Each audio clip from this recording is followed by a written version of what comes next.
Hello, what's going on, everybody? Hi, what is up? Hello, hello. Short stream tonight, but I figured better than no stream, you know what I mean? So we're gonna do a little bit of stuff tonight. Just a little bit. Just gonna hang out. It's all good. I had some stuff I had to handle earlier tonight. Around my normal starting time, related to Book's accident. So late start, but you know what? We're here. Most of us are queer. It's all good.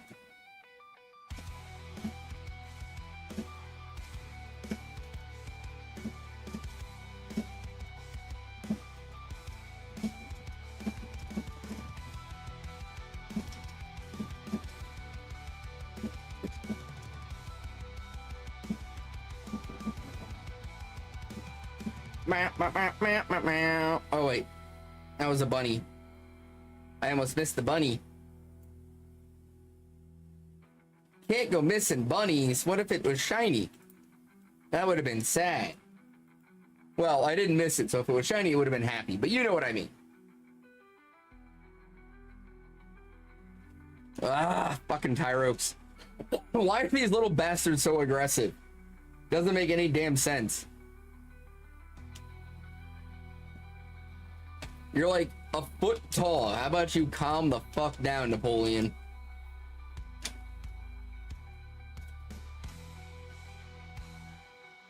And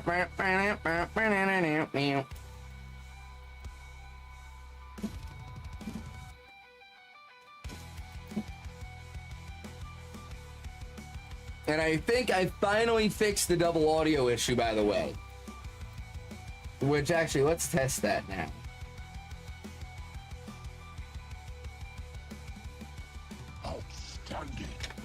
Hey, it looks like I finally fixed the double audio issue. Go me!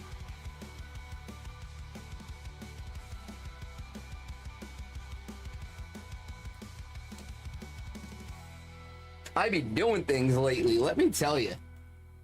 I be doing things. Hey, what up, hero? No, I think I figured out the problem. It was something in my it was in my OBS settings. I was fucking around earlier and I found something that was a little weird. It didn't look right, so I made some adjustments and I've tested it a few times off stream and everything looks like it works properly now.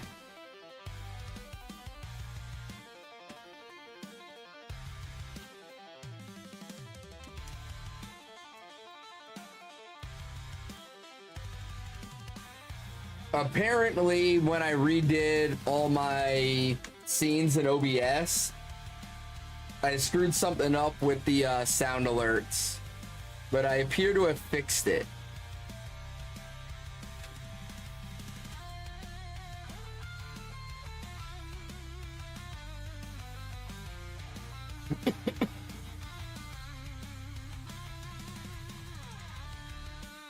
So, yay!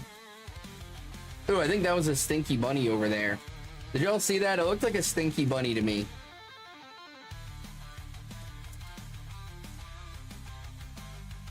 I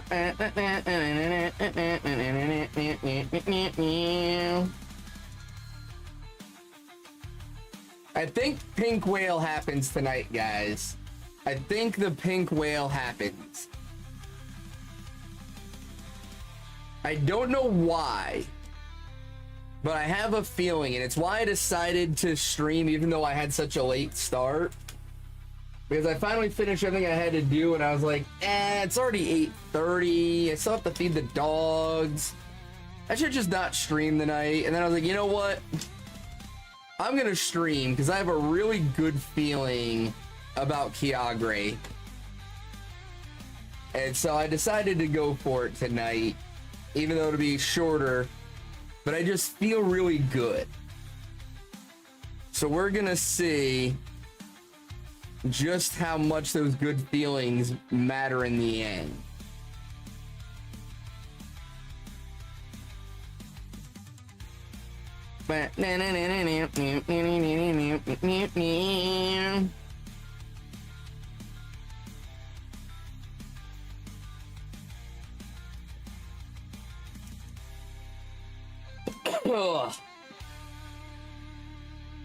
Oh wait, where did...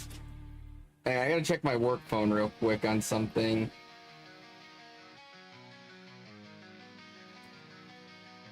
I gotta see if HR responded back. They did not respond back yet, okay. Alright. I didn't know if HR responded after I ended my day. I went to the doctor and I got my paperwork filled out for my work from home accommodations. And so now I'm waiting on HR to approve it all. Just sounds wrong, by the way. So the thing is, okay, you go by hero in the Discord. It's like I've been referring to you as Meta on stream, but then I see you as hero in the Discord, and it takes me like a minute for my brain to connect the dots that you're hero in the Discord. And so I'm trying to call you hero on stream so that I link you together in both places better in my brain. If you'd rather me say Meta, I'll say Meta. But I've been trying to call you hero so that it carries over to both places. Because my brain is stupid like that.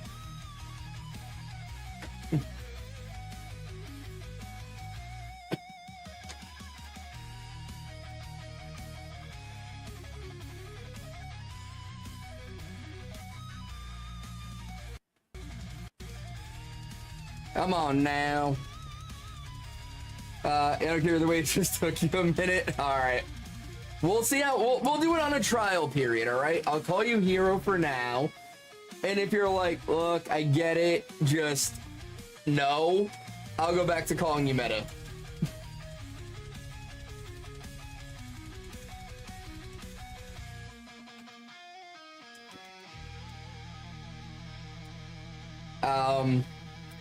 Ugh. That was a good sneeze. But no, so Book is doing a lot better.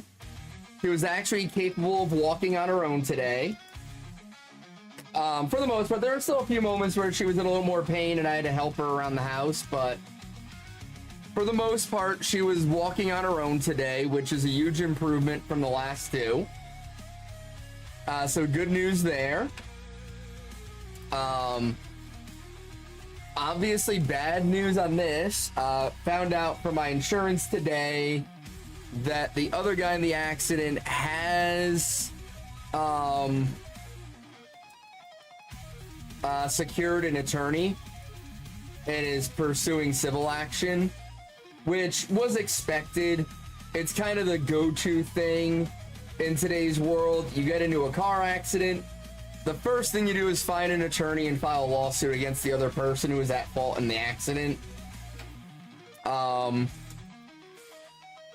That's just a normal, you know, I was expecting it. I had actually warned Book earlier today to like expect to be sued over the accident. Like I had told her it's going to happen, be ready for it, and like an hour later my insurance called me up and told me that the other person had secured a lawyer. So no big surprise on that. It's just kind of how things are.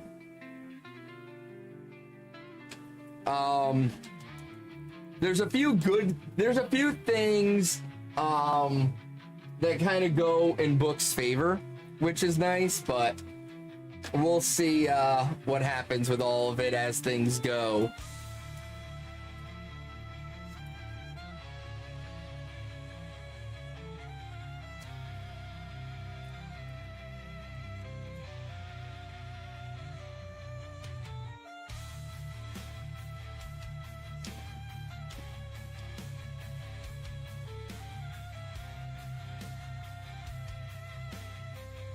But it'll be interesting to see what the insurance does, because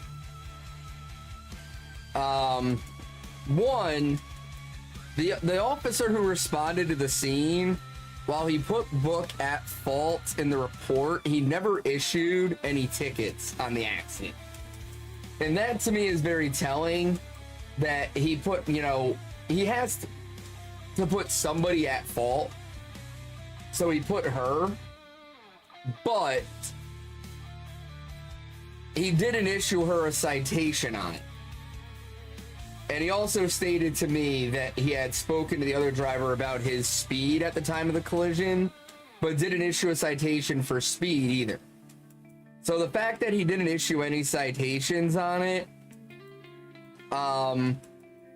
goes well for us when it comes time for everything, you know?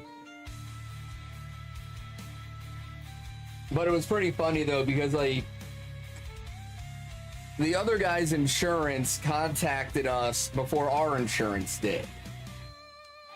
And 100% I get it. Like, they were trying to get ahead of things. They were super quick on it. Makes sense to me. But like, I immediately told Book, like, whatever you do, do not talk to his insurance at all for any reason. Don't respond to emails. Don't respond to texts. Don't answer phone calls. Don't call them back. Nothing. If you do happen to answer a call and it's them, because like you didn't recognize the number, all you say is, you need to talk to my insurance. They'll handle everything. I have nothing to say. And then when you do end up, you know, having to be questioned about things for the lawsuit and everything else, you don't remember anything, because you don't. Don't start trying to make things up. Don't start guessing. Don't start saying, I think this is what happened. You literally don't remember anything. Don't fucking try to make shit up to fill in the blanks. Just say, I don't remember. It's the truth. And that truth isn't going to hurt you.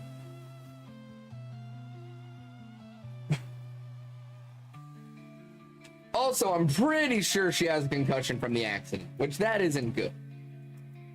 But she's had a headache since Saturday, and she literally has no memory of the accident, or at least minimal memory of the accident, so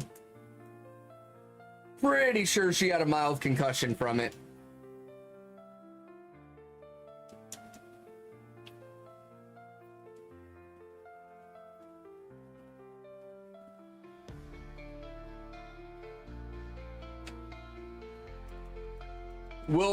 We'll see where things go with that. It should be interesting if nothing else.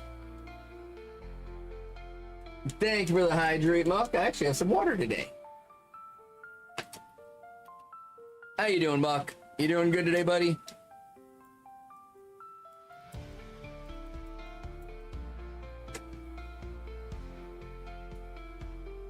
Happy Monday, if you say so.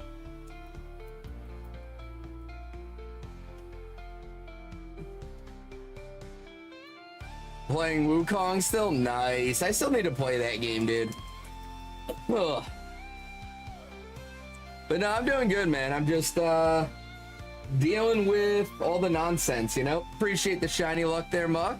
Thank you for that. Hoping to get the whale tonight. I know, right, Meta? Or right, Hero? Drinking water? What the fuck? But I don't know. I'm curious to see what the police report on the accident says, and then I'm curious to see what the what our insurance comes up with. The pink whale up here. I was saying earlier, Muck, I've got a good feeling about tonight with Kyogre. I've got a good feeling about the pink whale. I don't know why, but just something told me, even if it's a late start, I need to stream tonight. I just have a really good feeling about tonight, for no reason at all.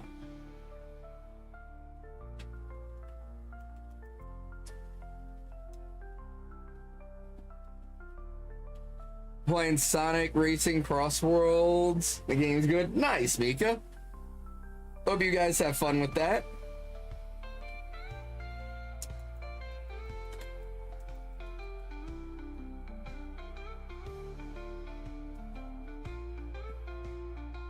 You don't have any feeling with Regice at the moment? Yeah, I will. I mean, I've told you before, but like when I was doing the Reggies, Regice was the one that I dreaded the most. I did not want to do Regice. I dreaded that hunt. But like you, I did it fairly early. I think I did Rock and Steel, and then I did Ice. And then I did Lecky, Drago, and Gigas. But I did not want to do Regice at all. I was not happy doing that hunt. I'm trying to remember where I got Regice at. I want to say it was around 2K. I wonder if I have the clip. I'm curious. Oh wait, Regice was 3209. I got Regice at 3209. I thought I got it sooner than that.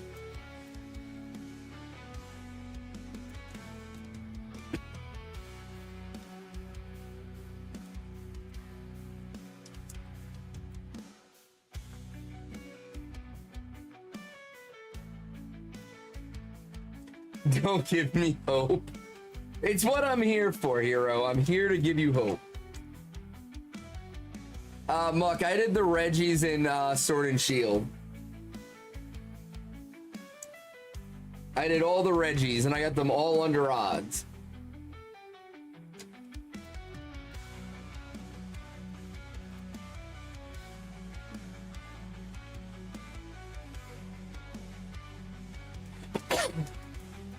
I think, was it Regice and Regigigas came close to odds, but I got all the Reggies under odds.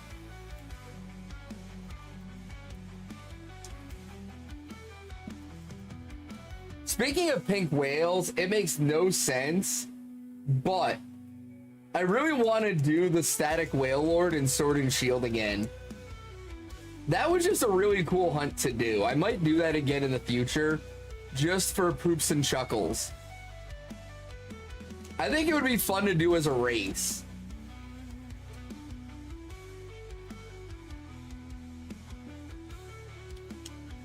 Regice is a bitch, facts. Because you've got to wait. That's the thing with Regice that I didn't like versus the other Reggies. With other Reggies, I could tell if they were shiny or not immediately.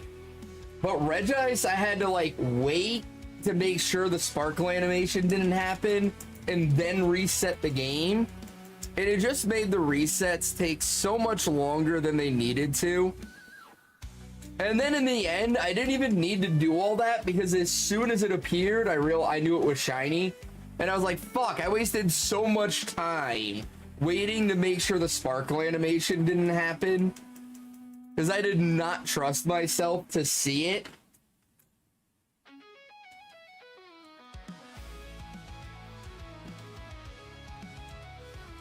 That's what I'm saying, hero. Like, the other Reggies, I didn't have to pay attention at all.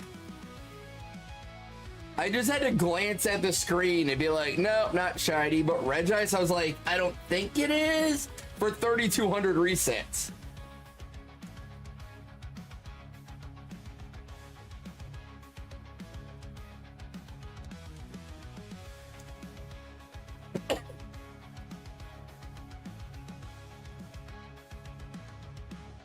So, you know, that was a thing. Registeel was your long one. How far did you go in Registeel, Muck?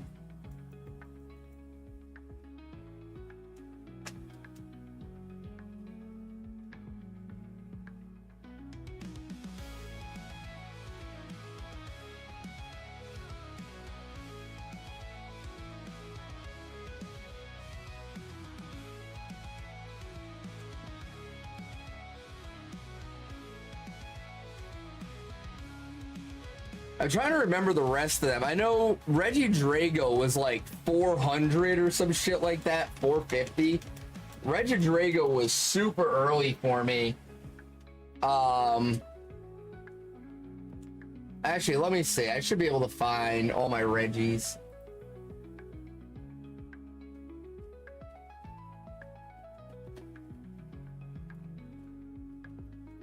Yeah, Reggie Rock was 1,300. Reggie Steel was like 600.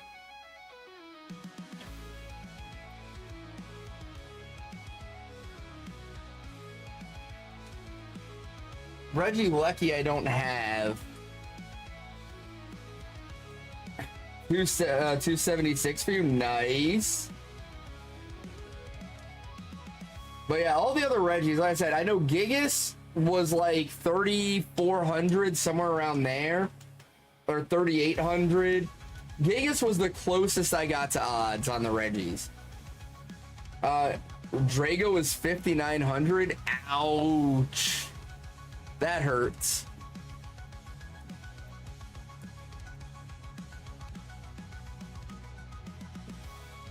What was great with Reggie Lecky though, I was doing Necrozma on one switch, and I was doing Reggie in DAs, and I was doing Reggie Lecky resets on the other. I got the Reggie Lecky, and I was like, all right, well, it doesn't make any sense to start a new hunt now because I'm going to be ending stream in a little bit. I'm just going to like jump in on like these next two Necrozma DAs on the second switch and just run the two switches. We'll start, you know, a new hunt tomorrow. First Necrozma raid with the second switch, and that switch got the shiny Necrozma. So I literally got shiny Reggie Lecky, jumped in, did one Necrozma DA, got the shiny Necrozma.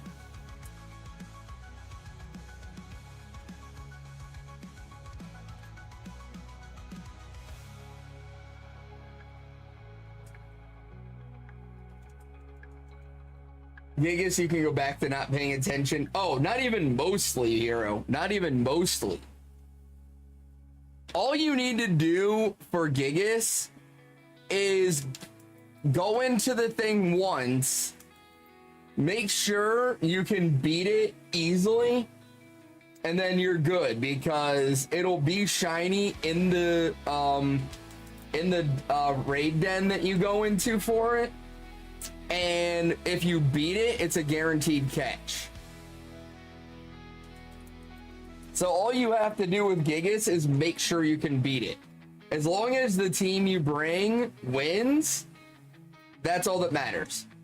You just sit there and reset it until you get the shiny. So you don't have to pay any attention on Gigas.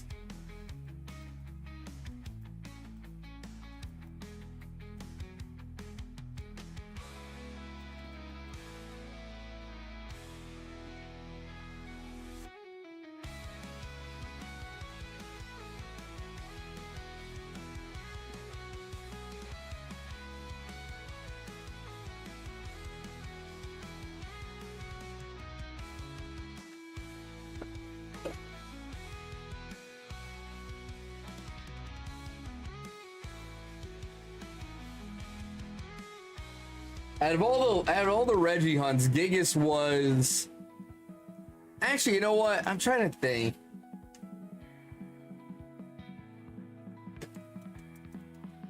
%90 of your team has to be. I'm trying to remember how it works, but it's not your whole team. I'm trying to remember. I think I brought my shiny Terrakion as my leader, and then had the other Reggies in my party to activate it, if I remember correctly.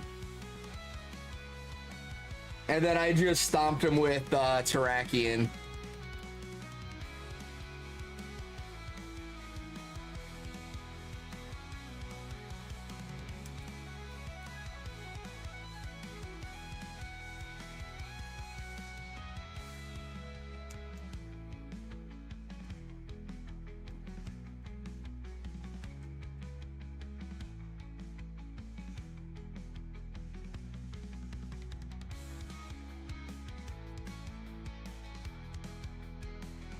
But yeah, so like with Gigas, it was a little annoying because you had to like activate the den and stuff every time you reset, so that was a little annoying. But at least you didn't have like the risk of like failing the catch and shit like you have with the other ones, you know? And you don't have to like worry about like the patterns and all the other bullshit. Yeah, Gigas takes a slight bit longer, but it's easier. It's really kind of weird, like, but out of all the Reggies, Gigas was the one that was like, all right, we're good. Like, super noticeable shiny, guaranteed catch once you beat it. Like, out of all the Reggies, that was my favorite hunt to do.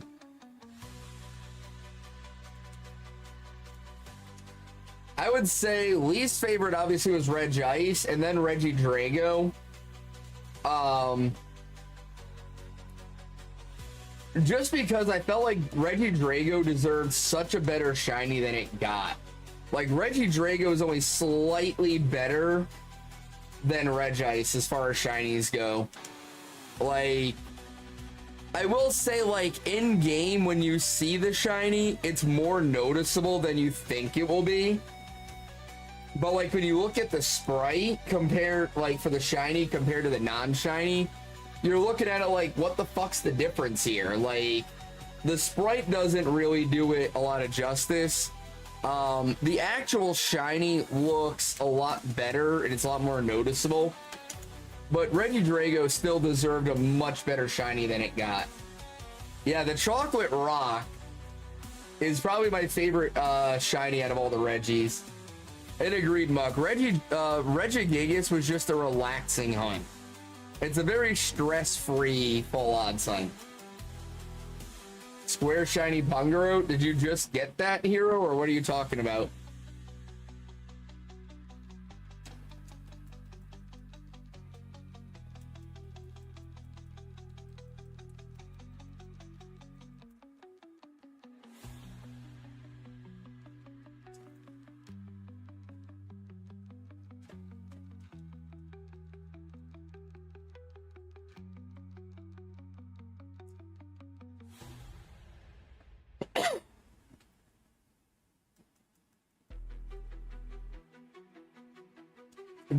The mint Registeel though is pretty good too. That mint green, I like that shiny. Regice obviously has a shit shiny. Regieleki is decent, right? It's not the greatest shiny with just the blue rings turning to white. It wasn't the greatest, but at least it was noticeable and it's an easy shiny to tell. But Regieleki is another one that I feel like they could have done way better on. Just, it's something with Game Freak, you know, recently, like the new Pokemon just don't have good shinies, you know? Like Regieleki and Regidrago, they were really lazy on. A lot of the Gen 9 shinies, they were really lazy on. So a while back, you had accidentally deleted your shield data, and when you restarted, you ran into a square shiny Pancham. Nice. Very cool.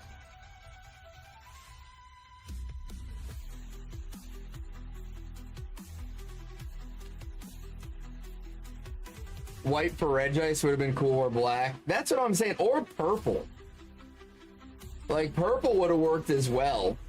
And I feel like for Regidrago, the black on it should have turned white. And for Regieleki, the yellow part should have turned blue.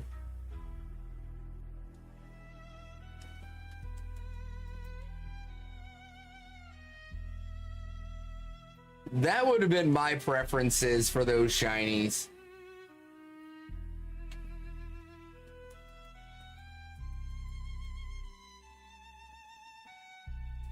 But for some reason, Game Freak, whenever they have a Pokemon that's black or mostly black, like,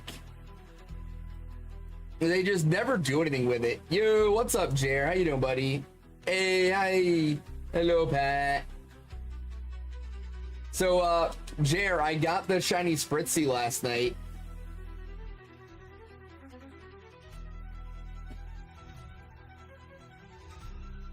Thank you for the shiny luck, Jer. Much appreciate.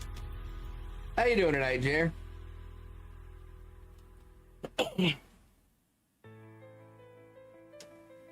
Surviving, bro, surviving. It was, the last few days have been interesting. No one is happy for you, exactly.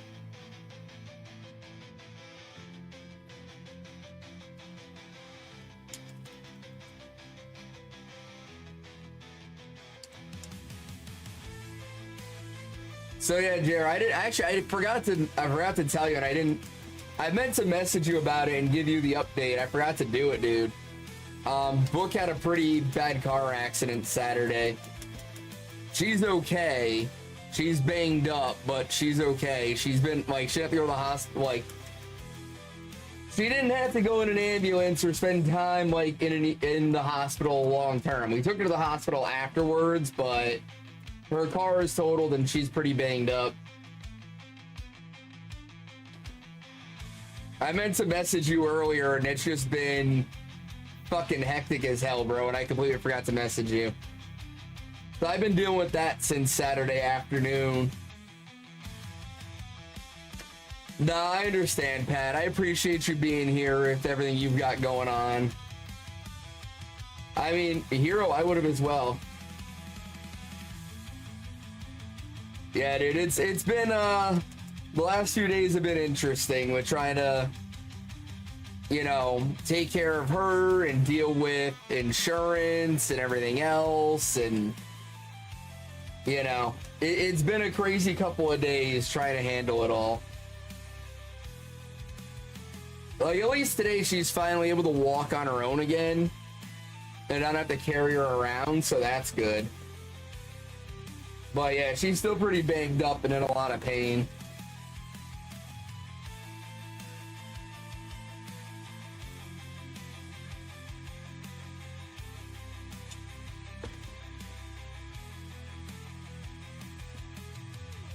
Sounds like a lot. Sorry, it's screaming. Everything was covered under the insurance, right?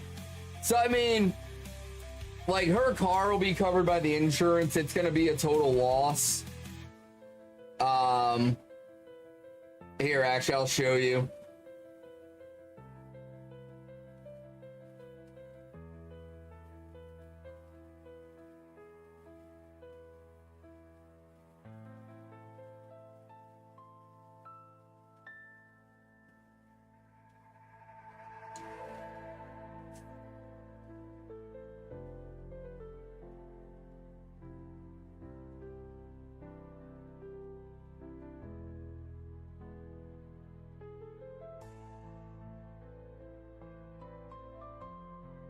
Here, hang on. Let me pull this up here.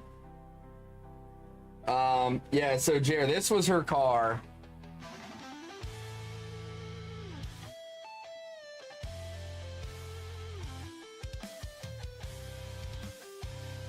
Hi, Squid. But thank you, Jared. Appreciate. Yeah, dude. It was bad. I was at the fucking USF games Saturday, and she was going home from work, and she was turning into our neighborhood when it happened. And so I'm in the fucking stands at the USF game, and she calls me, freaking out, like, absolutely hysterical. I need you home. I need you home. I need you home. Like, whoa, I'm like, whoa, whoa, whoa, what the fuck? Yeah, so question the meaning of life. Yeah, Pat, I'm with you on that, buddy. I'm with you on that one. So I had to friggin' run out of the USF game, jump in my truck, fly back to her, deal with the cops and everything else, get her situated, and then took her to the emergency room myself and got her checked out. Like, luckily, nothing broken, you know, which is good. She really bad sprain on her ankle, on her right ankle, and from like rolling it on the pedal, you know, and then her left knee hit the steering column, so it's pretty bruised and banged up as well. I'm guessing slight concussion from the airbags and whatnot, because she's had a headache since Saturday and she really doesn't remember anything from the time of the accident. So I'm thinking mild concussion on top of it all. But basically, she was going to make the left into the neighborhood. The road she was turning off of was 25 mile per hour speed limit. And I don't know how fast the guy that hit her was going, but I can tell you it wasn't 25, because that's where the dude who hit her ended up.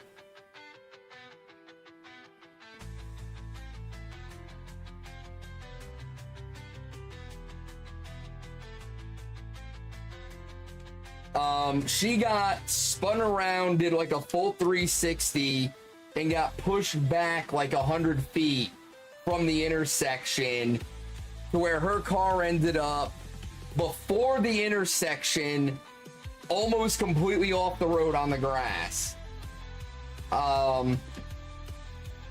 So, I mean, my thinking is he was doing double the speed limit minimum. I'm thinking he was doing at least 50 for all that to happen and for it to be that severe. The cop who handled the scene, right here, that's what I'm saying, but the cop handled the scene. He put her at fault for failure to yield right of way because she turned into him. But the good news is he did not give her a ticket. So he put her at fault for the accident, but he did not issue a citation on it. And he told me that he didn't issue the other guy a citation either, but he did talk to him about his speed, and that he does have in the report that the other driver's speed was a factor in the crash. So we're gonna have a pretty decent fight on our hands moving forward, depending on how the other driver chooses to handle things. I was talking about it at the beginning of stream, but I got notified by my insurance today. The other driver has secured an attorney and is bringing civil suit for the accident. Just based on the fact that the cop put her at fault. It's just the world we live in. If you're in an accident and you're not at fault, the first thing you do is you get an attorney and you sue the other person's insurance. No, that's definitely not going to happen, Jer. That's definitely not going to happen. He's already suing us.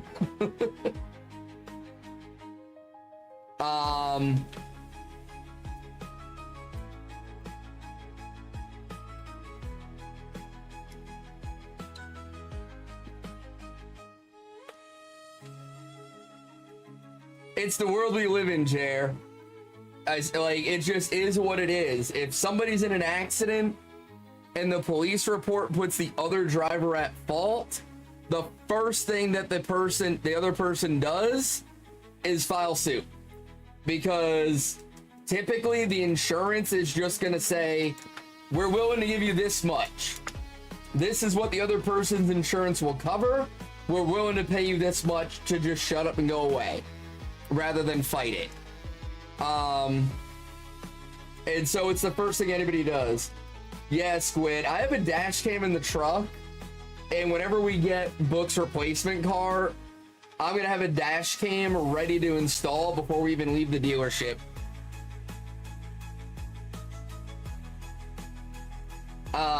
But yeah, Jared, the thing that's gonna help us though is, since clearly his speed was an issue, our insurance is definitely going to fight him considerably on the speed. And so it's going to make things a little bit easier to fight. You know what I mean? It's just going to depend on how much he wants to fight things. If he's willing to just take what the insurance offers to make him go away, then the insurance is just going to do that. But if he wants to fight for more, the insurance is going to do a full reconstruction off the pictures I took, and they're going to calculate just how fast he was going, and they're going to fucking nail him to the boards with it in court. So I'm pretty sure he just takes the money and goes, because nobody left in an ambulance. He walked away. he wasn't, you know, there were no obvious injuries for him. He was up and walking around and good to go.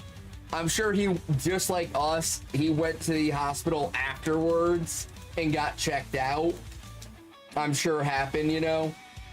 And then with the fences that were damaged, it was 2 different properties that had fences damaged. And so the insurance is going to have to handle the fencing, which again, our insurance is probably going to argue that if not for his speed, the fences would never have been damaged, and so he should be liable for that. But it's going to be a long ordeal. Yeah, I mean, I'm going to see what the police report says and what our insurance comes back with. And then from there, I'll take a look at how I want to handle it. But I'm gonna have to look and see what the what everything comes back with, you know. But if, you know, the insurance investigation and everything else comes back in our favor, I'm just gonna countersue. Because to me, if he's doing 50, 60 miles an hour to 25, that accident doesn't happen without him going that speed. You know what I mean? Like, how is Book supposed to properly gauge whether it's safe to make the turn when somebody's doing double the speed limit in a 25 mile per hour zone? You know what I mean? Like, how are you supposed to safely judge that? Like, somebody going 25, you see them and you go, I'm safe to turn. You make the turn, maybe they have to tap the brakes a bit. Somebody's doing 50, 60 miles per hour in that same distance, you go, I'm safe to turn, you start to turn, and they're on top of you. So, I gotta see what the insurance comes up with, but with how far he went and everything else, like, and the amount of damage done to her car, I mean, the entire front end was ripped off her car. I found parts of her car 200 feet away from the crash site. And her car got pushed back about 100 feet from where the initial impact occurred. So, like, and it wasn't like he was driving a truck or some big heavy vehicle either. He was in like a Honda Accord or some shit like that. So it wasn't like he had some giant weight advantage over her car, and you could argue that it was just he had the greater force and, you know, the weight advantage on it. He really didn't. So, hey, Indigo the Fox, thank you for the follow, much appreciate. So yeah, it'll be interesting over the next, you know, next few months to see how things progress, because it's going to be a process. You know what I mean? This isn't something that's going to go away in a few days. This is going to take a few months, if not a few years, to sort out. It's just all going to depend. I've been through some, you know, situations in the past that were weird. I had a friend that was borrowing my car, and a tire blew out in the rain, and he spun out and he hit the only other car that was on the road, spun her out into the wall. Both cars were totaled. The cop put it as no fault, that it was literally a mechanical failure, and my buddy didn't do anything to cause the accident.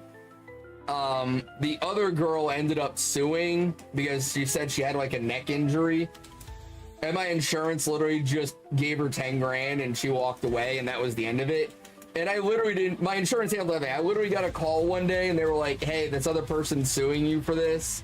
And I'm like, it was a mechanical failure. They're like, yeah, we know, we're gonna handle it. And like 6 months later, I got a call saying like, hey, we settled with her for the 10 grand and we just cut her a check to make it go away. And I was like, oh, okay.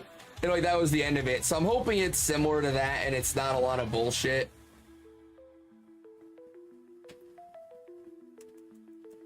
But yeah, Jerry, I mean, I would say so far, the recovery's going good. She's already making positive steps. Thank you, Meta. You know, I said, like, she was able to walk on her own today for the first time, so that's a good thing. And so things are going in the right direction. She's off work for the week, because she can't really stand up or do anything, so she can't work. So we're sorting that, you know, so she's got the week off work. And we're starting to look into, like, you know, replacing her car and how we're going to handle that and whatnot, so...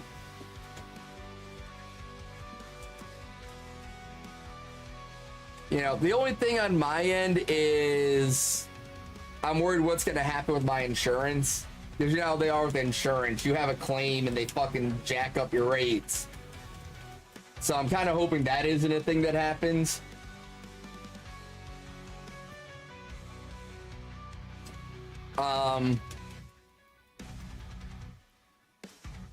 I will say, like, I've been with Progressive for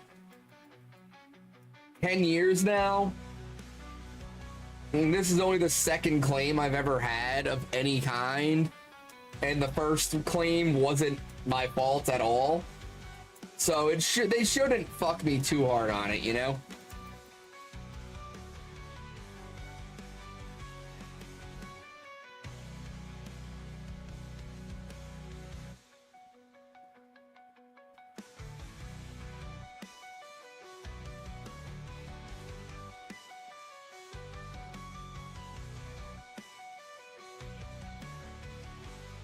I mean, Indigo, so far, you know, not horrible. Like, obviously, you know, you just caught that. Like, I got a lot going on, but otherwise, things are going good. You know, just grinding away on these shiny hunts, dealing with life, just kind of chilling, enjoying a beer right now. Hope you had a good day, or at least you're having a good night. Life happens. It's good to just sit down and take the edge off sometimes.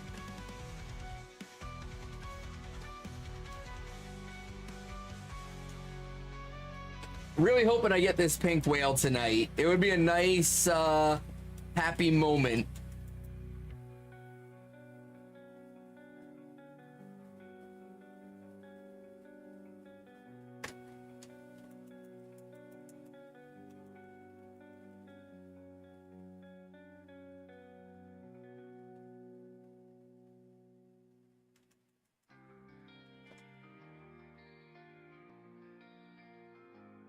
Hey, Tobin, appreciate the shiny luck. Thank you very much.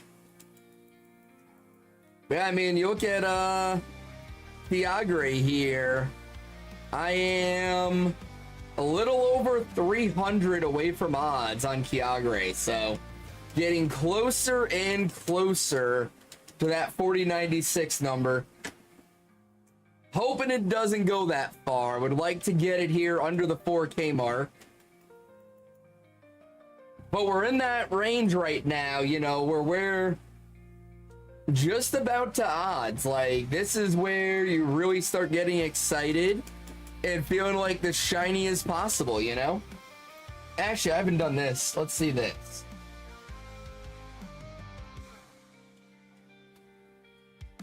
So it's saying 60% chance of having the shiny already. Whereas 60% chance of getting the shiny, so.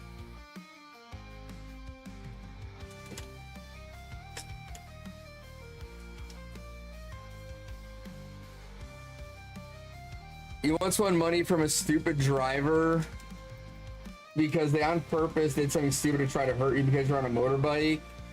Like, damn, I guess some people hate people who are on a motorbike, damn. Dude, and you know, I've seen so many videos like that online of people just being absolute cock knockers towards motorcycle drivers for no fucking reason. And I fucking hate it, dude. I actually have a friend who's paralyzed from the waist down from a motorcycle accident. I fucking hate people like that who don't take other people's life and safety into account with stuff. Like, you're in a cage. You are fully protected. This person's just out in the open. Like, it does not take a lot for somebody on a motorcycle to sustain serious injuries. Like, I saw a guy once on a motorcycle at a red light who just lost his balance and fell over, wasn't wearing a helmet, smacked his head on the pavement, and had to be fucking helicoptered out to a like trauma center with a severe head injury. The teams are responsible and speed down roads. I mean, even if they are though, like, that's the thing. Like, okay, they're speeding. How many accidents do you see where somebody on a motorcycle is being a fucking dumbass and they're speeding and doing wheelies and all this other shit, and they hit somebody, and what happens? The person they hit doesn't even realize they got hit, and the kid on the bike is dead. You know what I mean? Like, this shit's so dumb. Like, I hate that with like the society we have today, where people just don't have any, like, what's the word I'm looking for? Like, they don't care about the life and safety of the people around them. You know what I mean? Exactly. And you know, like, motorcycles are 1,000% more dangerous to the rider than anybody else. 1,000%.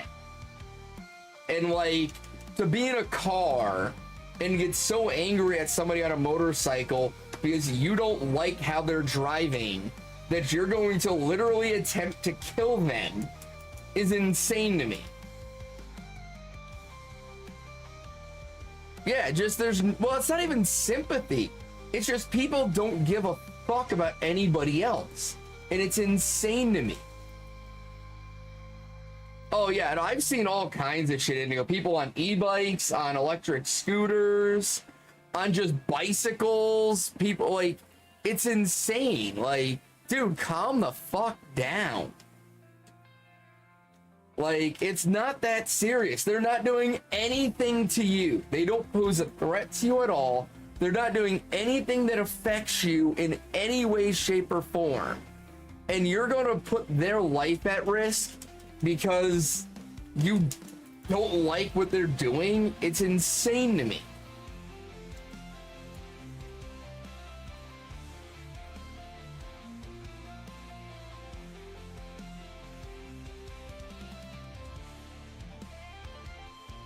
I just don't get when we turned into this as a society where it's like,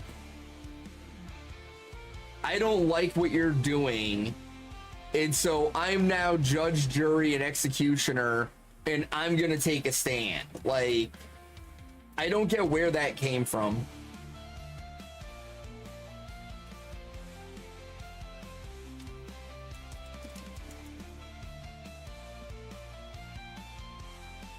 And especially the generation it comes from, too, mostly. Because, I mean, like, my dad has so many stories of, like, you know, driving souped-up Camaros and street racing down the highway and all the, you know, doing donuts and, you know, in people's yards in a pickup and all this other shit. And I've heard so many stories like that from people, you know. And now, like, those people in that same age group are like, you know, the amount of posts I see where, like, somebody on a motorcycle is doing a wheelie down the highway, and the comments are all these people in their 50s and 60s, like, I was hoping to see you just splattered across the highway at the end of the video and shit like that. Like, what is wrong with you? Like, that is wild to me. You need psychiatric care. You need to be medicated and you need to be watched because you are not right.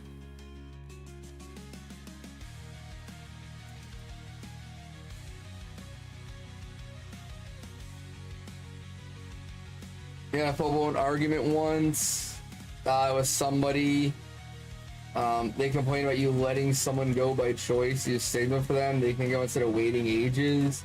They're the only car on that road. You know, there's like 7 on the road I'm on. That's what I said. Like, it was one car. Why are you gonna make such a big deal out of that? Like, why? Why are you gonna let that ruin your fucking day? Because of one car? Like, really?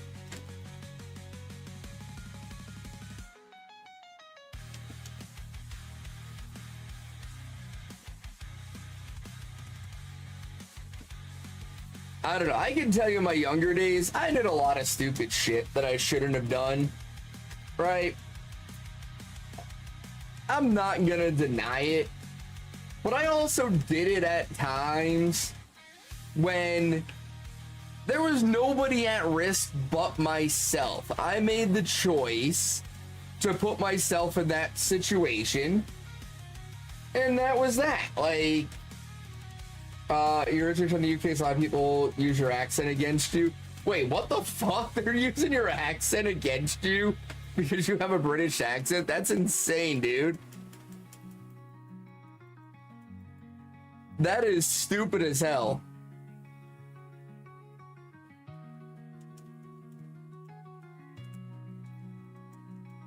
Like, I'm not saying I once had my car over 150 miles per hour on the local highway.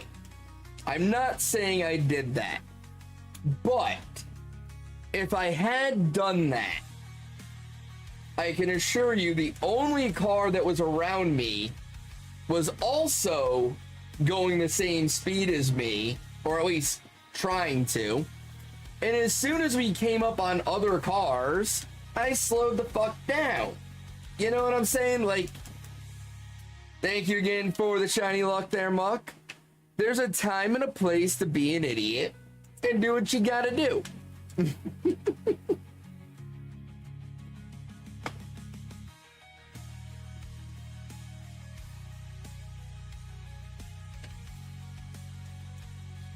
You know, would I be going 100 down a road where there could be pedestrians and shit like that? No. Would I be doing it zigzagging in and out of traffic and being a complete dickhead?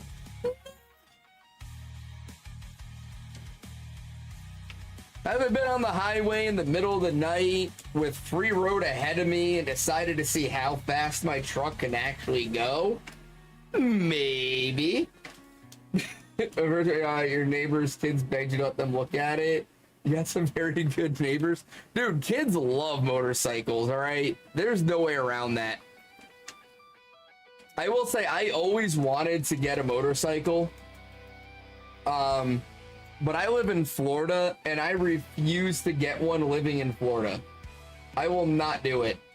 I lived in Georgia for a couple years, and when I was in Georgia, I tried to get one. And the guy at the dealership was a dickhead, and I refused to buy a bike from him, so I never ended up doing it. But I've just had too many instances in Florida where I'm driving very obvious vehicles, like brightly colored and shit, and have had old fucks pull out and shit and be like, I didn't see you.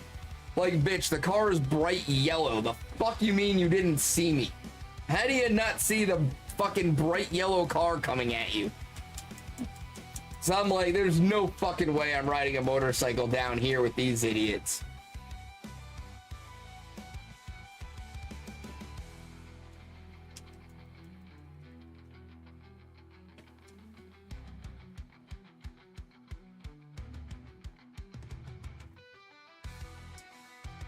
You want your son just haven't had the money to yet? Yeah, cars are a lot more expensive.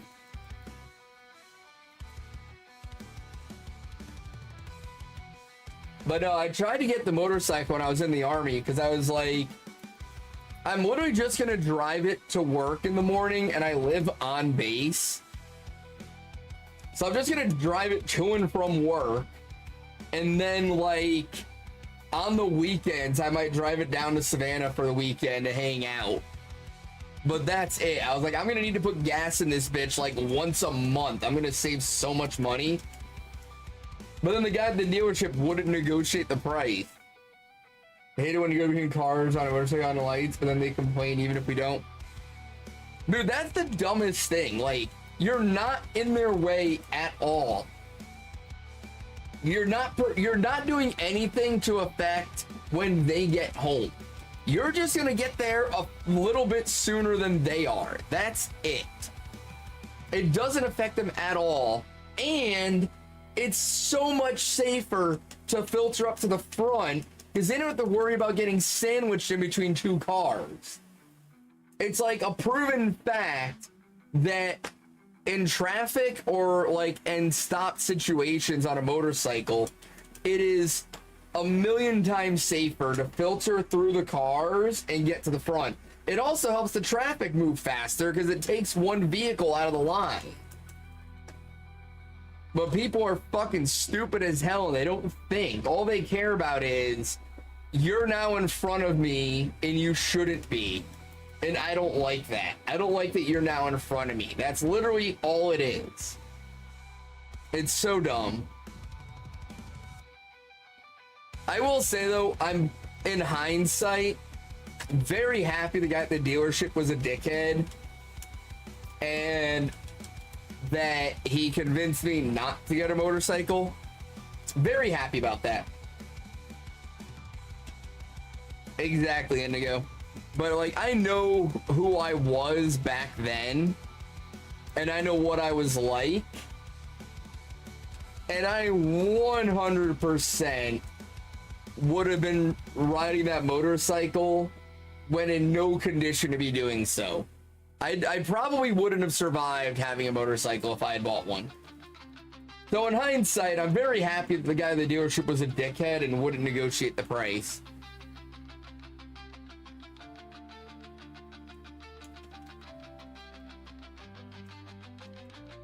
Because my ass 100% would have gone down to Savannah on a Friday and tried to drive that shit back drunk as fuck at 2 in the morning.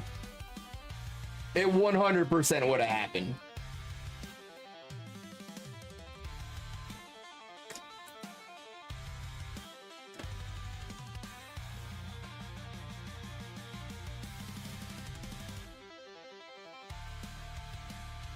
Now, I will say, I'm not that guy anymore.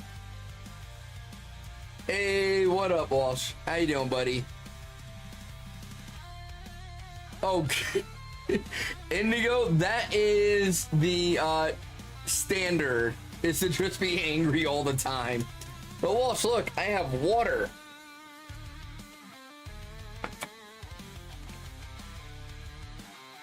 Yeah, everybody here is just angry for no reason. They don't even know why they're angry.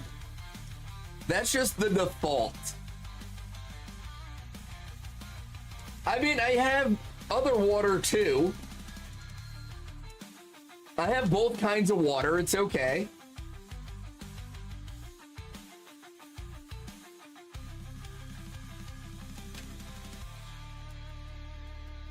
Wakes up on the wrong side of the bed here. I don't know.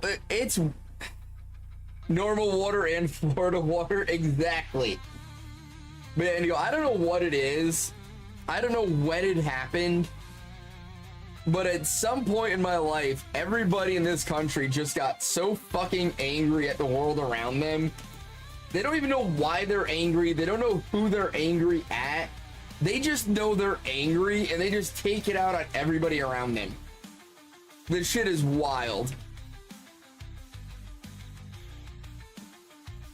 You know the answer. Are you sure about that, Walsh?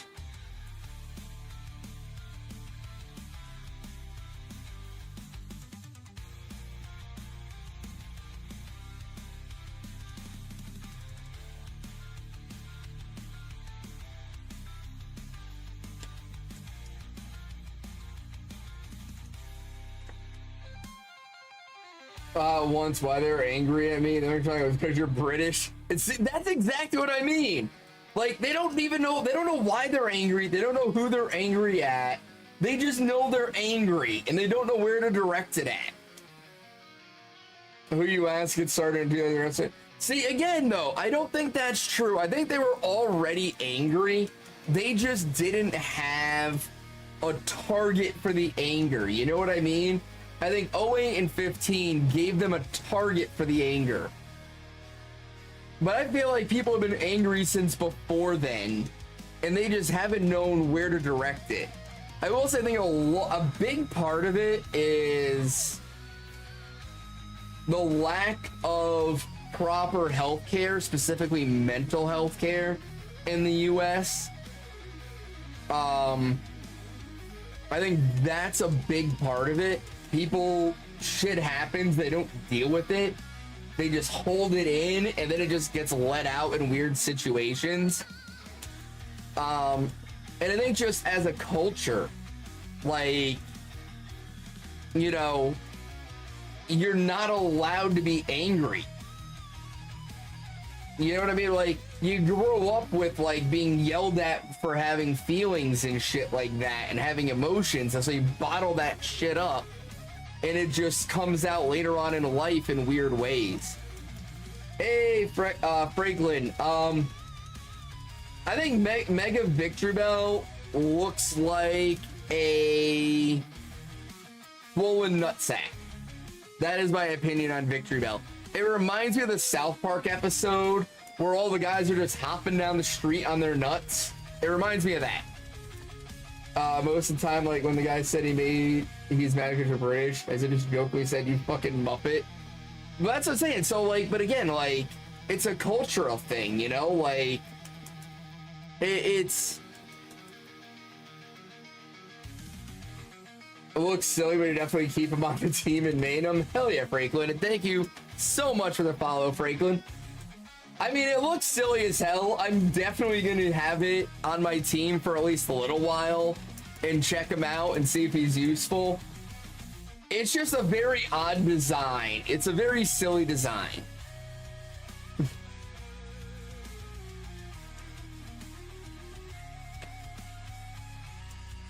You know, but it's just one of those things, like, I think it's a cultural thing in the US where, like, you are a silly design. You're not wrong.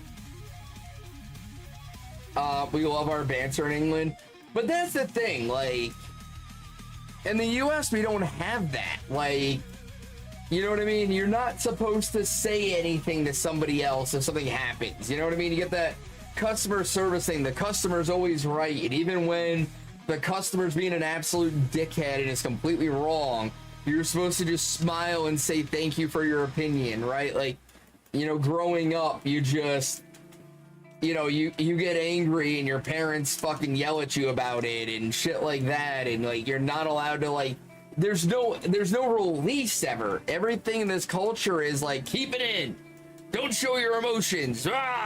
It just, you bottle up and bottle it up, and it turns you into just an angry old fuck when you get older. You know, to me, like, you know, the UK and Australia have it right. When somebody's being a dickhead, you just feel like, yo, you're being a cunt right now, and you move on. Like, it's healthier that way. You're in the UK Royal Army? Fuck yeah, Indigo. Well, but that's the thing, Walsh, is if people had their anger under control, who's packing wouldn't even be an issue. You know what I mean? Like, if everybody isn't angry all the time, just looking to fucking let it out, then it doesn't matter if they're packing, because if you're not just constantly angry, you end up in a situation where it's just an argument. You just have the argument. You don't be like, I don't like you, so I'm gonna shoot you. You know, it doesn't come to that. It's, I don't like you, I'm gonna punch you in the face.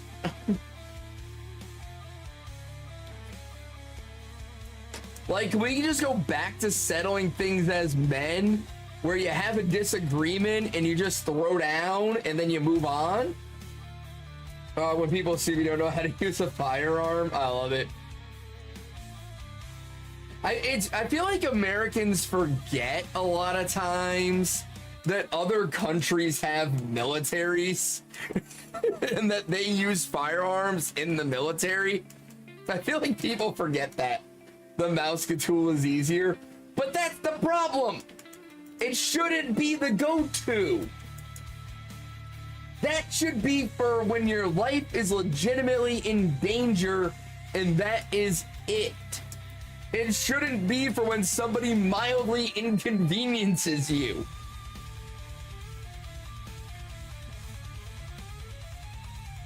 You know, like I talked about before, I carry a Glock with me everywhere I go. I have a concealed carry permit. If you see me, there's a very high likelihood I am armed at the time. I have been doing that for a long time now.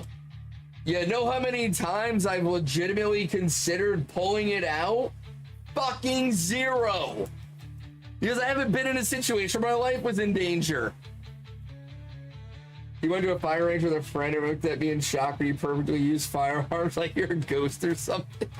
That's what I'm saying, Andy. People forget that other countries have militaries and that they use firearms. Like, yes, as far as the civilian population, we're a little unique. But that doesn't mean people who did stuff outside of the civilian life in other countries haven't gotten experience and training. Other countries have military. Fuck me, your real life Captain Price. Dude, it's so dumb. It's so dumb.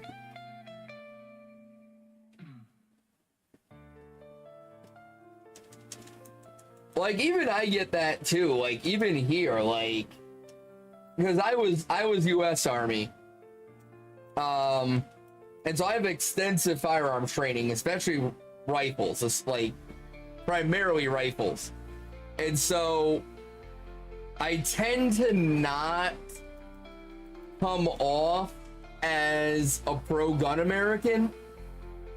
Let's just say that I tend to, you know, people tend to think I'm not on that side of the fence. And then I'm like, actually, I own 3 different firearms I'm always carrying, and I know how to use them all very well. And people are like, what did you say? So I have, like I said, I have 3. I've got a Glock 9mm. That's my self-defense firearm. That's my concealed carry. It's pretty much with me at all times. And then outside of that, I've got a semi-auto 12 gauge that's 99% hunting use. I use it to go like turkey hunting and stuff, but it can double as a home defense cannon if necessary. And then I have a 270 Win Mag rifle that's for hunting as well. So I have 2 firearms that I use specifically for hunting. Obviously, that's something I'm not used to having in person. That's why. No, understandable, Indigo. Understandable. It took even for me, like, it took me a while to get used to like carrying and having something on me. But where I live and just a lot of the shit that goes down around me. Hey, what's up, Poker Princess? Like, I'll tell you, I resisted the idea of concealed and personal carry for a very long time. I really never saw purpose in having a weapon on me and things like that. And for a very long time, I kept like, no, I don't need to carry. I don't need to carry. I don't need to carry. But we had in the US, in Texas, that mass shooting at the Walmart a few years ago. What was it, like 6 years ago now? Something like that. 6-7 years ago was the shooting in Texas at the El Paso Walmart. And after that happened, I found myself walking through Walmart with my wife and kids, and instead of like shopping and just enjoying the family time, my military training kicked in, and I was like looking for cover, looking for choke points, looking for exit routes, shit like that. I went into full defense mode mentally. And I was like, all right, that was kind of weird. Like, I've never I've never felt that way before. And like the next few times we went out and did stuff, I had the same thing. Right? every time I went somewhere in public, I was always like, choke point, cover, exit. Choke point, cover, exit. And I kind of just got to the point where I was like, you know what?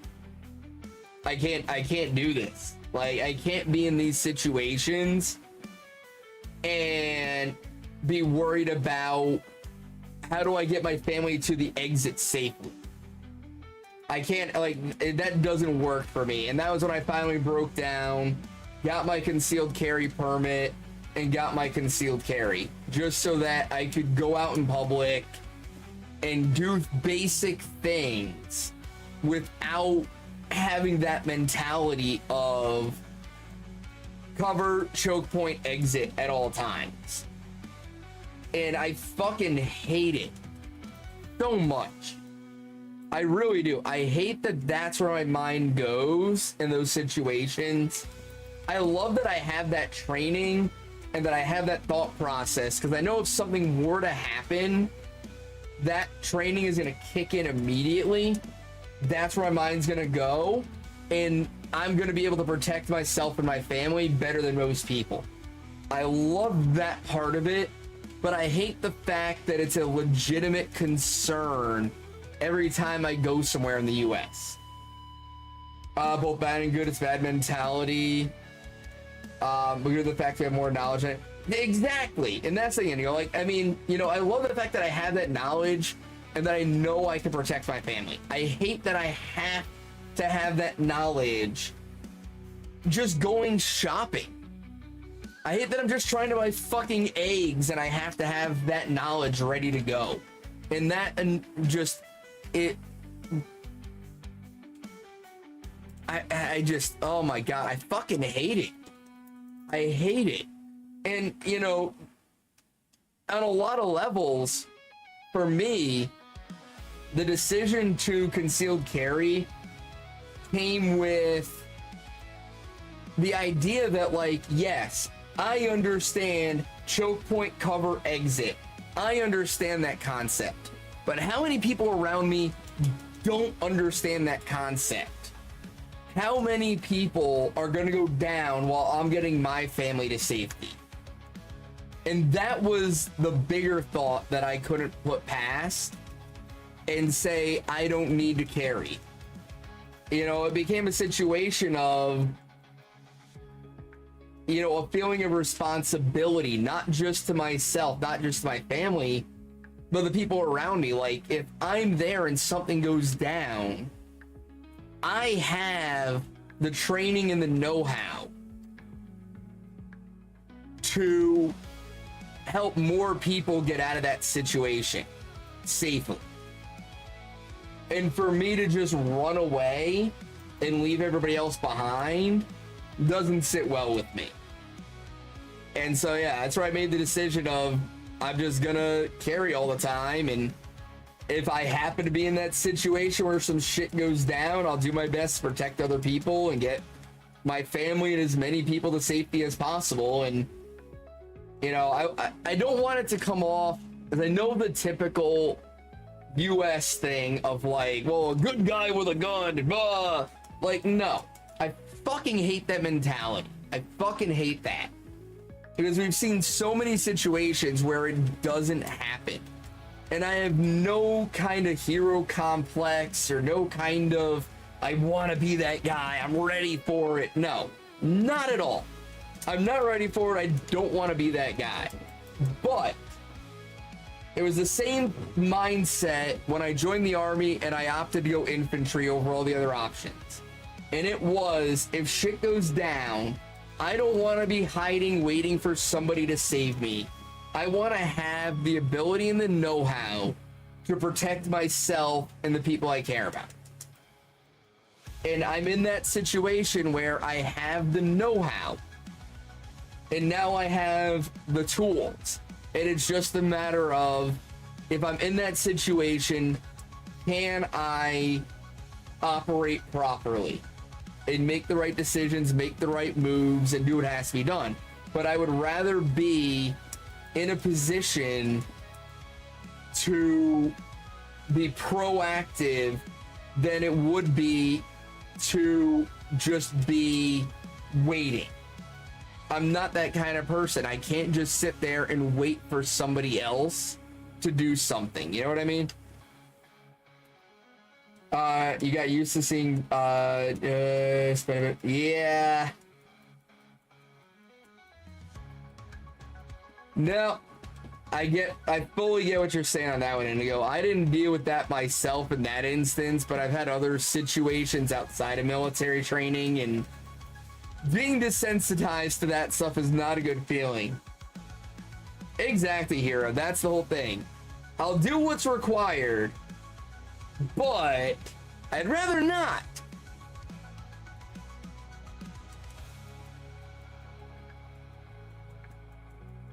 You know, and unfortunately that desensitization is a, you know, it's such a massive thing in the US. So many people are just desensitized to it.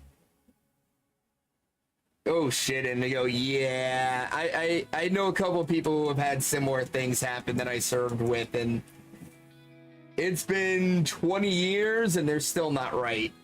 I fully get that, dude. I've seen what that does to people firsthand, and it's not pretty.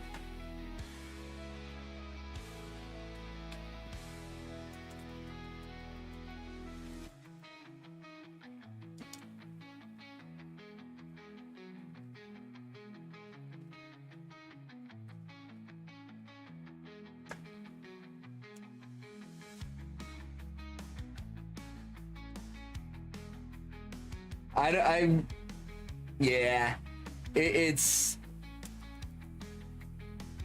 one of those things, like,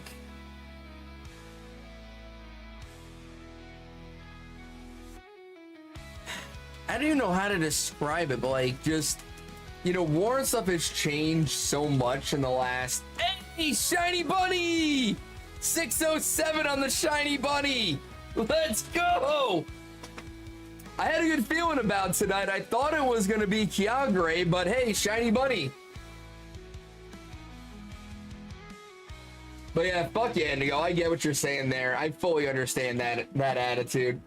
Yep, Poop. Yep. That's the thing. But let's go. We got the Shiny Bunny right in the middle of the worst conversation ever to get a shiny in. Pretty typical for my streams, if I do say so.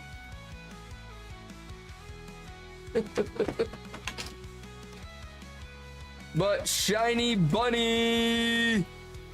All right, guys, nature guesses on the Shiny Bunny. Nature guesses. Name it Army Strong. You know what? You know what? Just because of what was going on there, I will do that. But yeah, let's get some nature guesses, guys. We got Sassy over on YouTube from Hero. Anybody else got any nature guesses on the bunny? Oh, Poke. Hero beat you to the Sassy over on YouTube. It reminds you of black licorice. Timid then, I.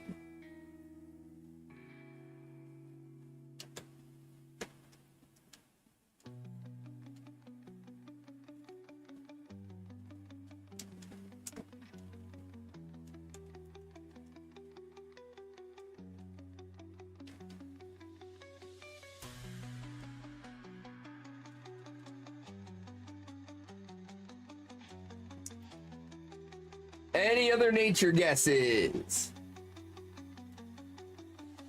Also, I forgot to do this forever ago, so we're gonna do this now.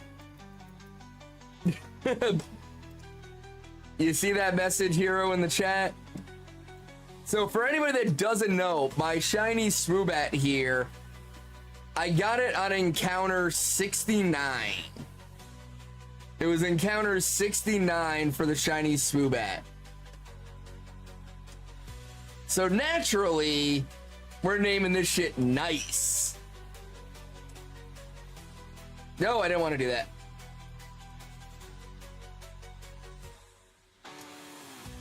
Savey save. All right, any other nature guesses on the bunny? Tell folks to be quicker then. Damn. Oh, we've got a mark. The Rowdy mark on the shiny bunny. Army Strong the Rowdy. How fitting is that? Army Strong the Rowdy. Marked shiny Bunnelby. Right? Rowdy was such a good mark on this.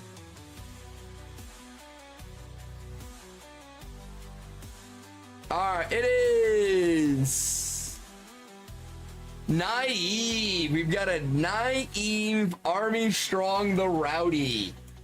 It is one rowdy bunny for sure. Here is talking with like, these are my people. Straight facts. Straight facts. All right. Let's do one more savey save. What the fuck was that? Yeah, my tracker got weird on me there. What is the next hunt, though, is the question. What is the next hunt? Also, where's... That should be this one, right? 74 to go in the shiny living dex. 74.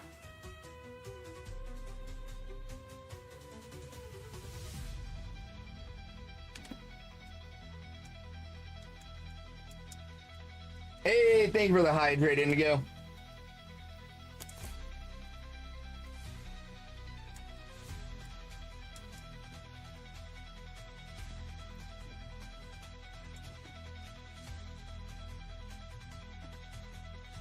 Alright, I got an idea.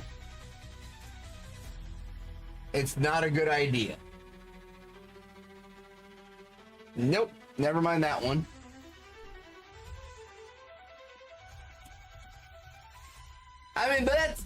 That's pretty normal. Like, you know, everybody I know that served has been like, I loved it, but I hated it. You're sure the OBS is being a problem? That sucks, folks.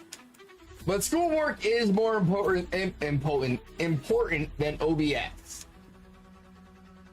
So, just gonna put that out there.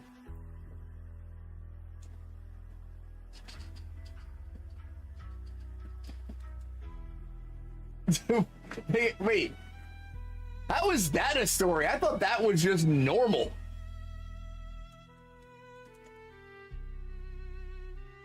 You're making 3D models and also some stream background setup, set up for nice, Poke. Hell yeah.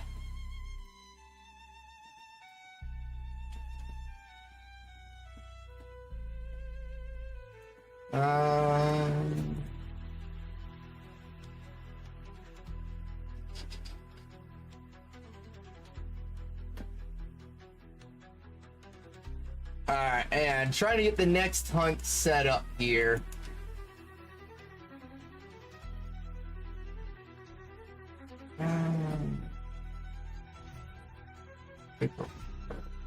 Okay.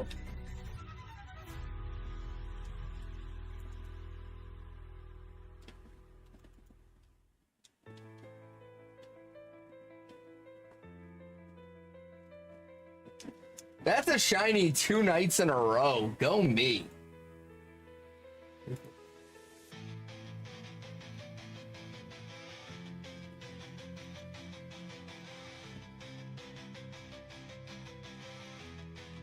You work home nowadays? Hell yeah, Neo, I do too.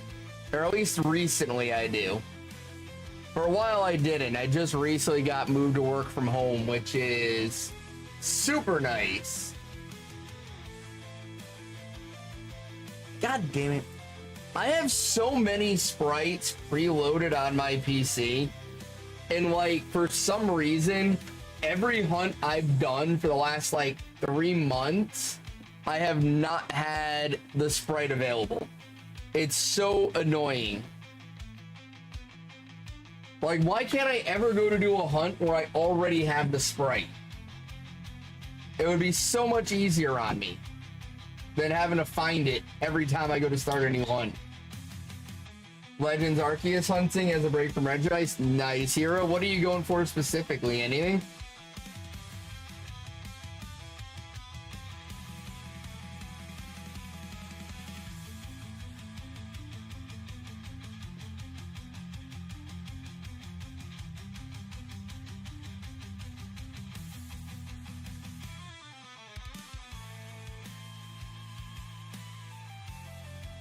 Visit every state only once though. You visit 23 of them. Hell yeah, man. That's a great goal. How many have I visited? I gotta think now.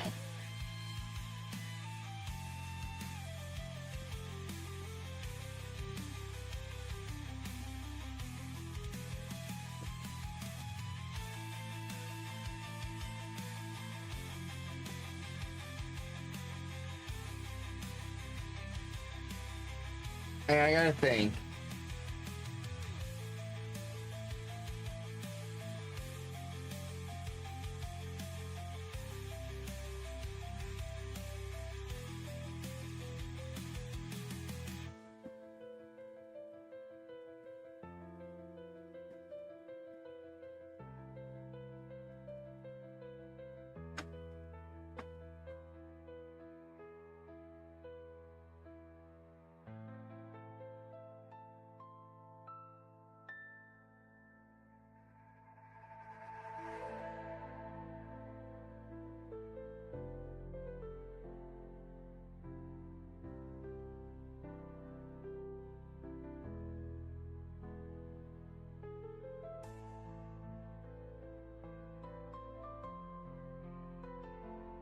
I want to say I'm up to 20.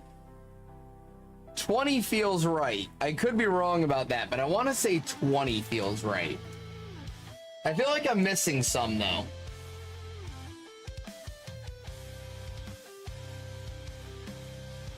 Nope, 21. I was missing one. 21. I did forget one. At least one. I might have missed more than one. But 20 sounds accurate.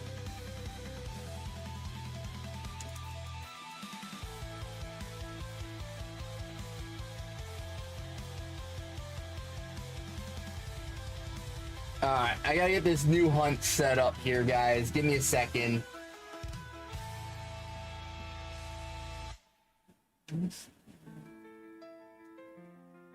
Alright, should be the same area here.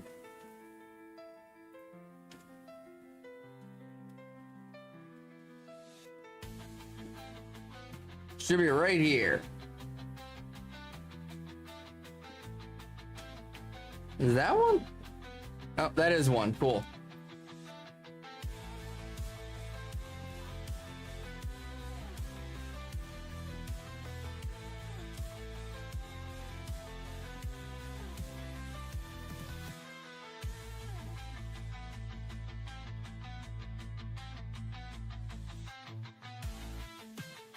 All right, let's get this auto counter set up.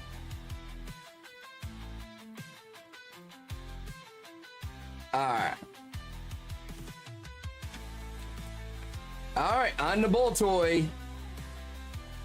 Yeah, I'm down to 74 shinies left in the living dex. That's insane. I did not see a world where I ever was this close to a shiny living dex happening. I'm gonna be honest, I did not see it happening. It wasn't even a thought in my head when I started shiny hunting. And that was 4 years ago, I want to say, that I started shiny hunting. Even at PAX East this year. Hell yeah, Indigo. Nice. I've been wanting to go out to TwitchCon for the last 2 years. I just haven't been in a financial position to do it. It's an expensive trip. But I'm hoping next year to make it out to San Diego for TwitchCon. Man, like, not even for TwitchCon, just San Diego is a beautiful fucking city. I've been there before and I want to go back. Went to Germany for Gamescom. Nice, dude. Me and the wife did a cruise over the summer back in July. We went to Italy and Greece. It was an amazing trip. We had so much fun.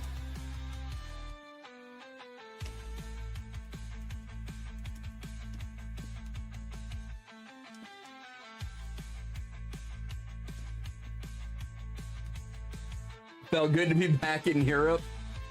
Honestly, dude, I get it. Yo, let's go, Meta. Hell yeah. Dude, I had such a good time in Europe.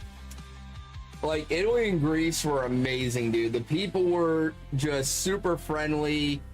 The food was amazing.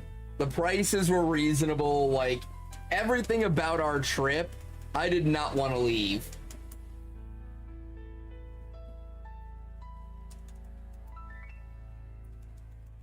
We're hoping to go to Germany here in the near future. We've got a couple of other trips we want to do. Hey, Caro, you just missed the shiny.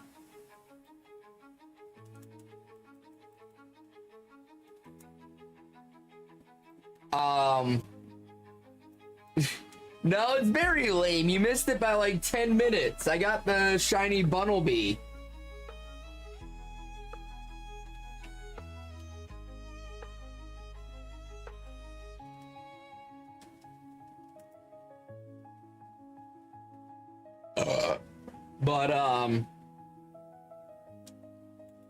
Yeah, no, Indigo, we're trying to plan another European cruise, and we're looking at one that starts in England and goes up through like Amsterdam, Norway, and Iceland. So we're looking at that. And then my wife's family actually has friends in Germany. And so we're looking at a trip to Germany here in the near future as well. Brusher, you have dance play on Thursday. Hey, good times. Dentist appointments are so fun, aren't they?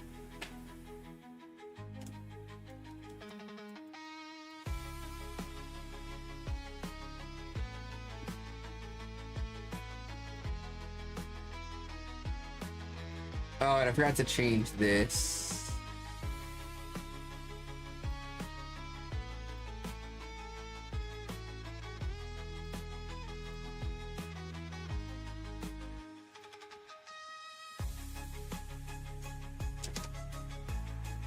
You missed the cooler weather of London. Dude, the heat index today here was 97.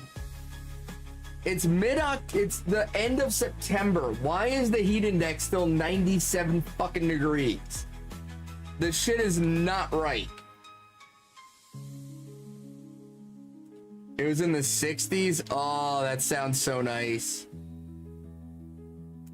I just want a break from the weather. I'm like trying to look for a like long weekend that me and Book have off where we can rent a cabin up in the mountains.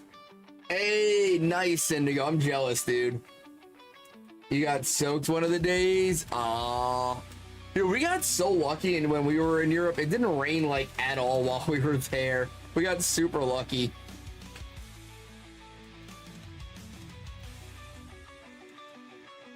It was raining the morning we left, and that was it. That was all the rain we saw in 10 days.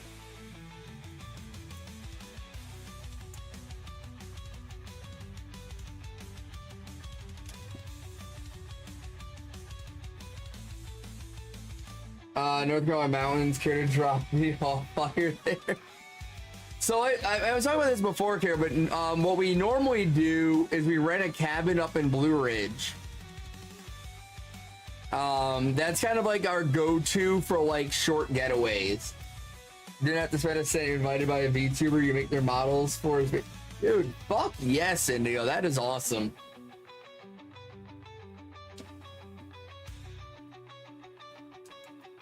Fun fact, until like a month ago, I was a VTuber. And then I gave up on VTubing and decided to just do face cam.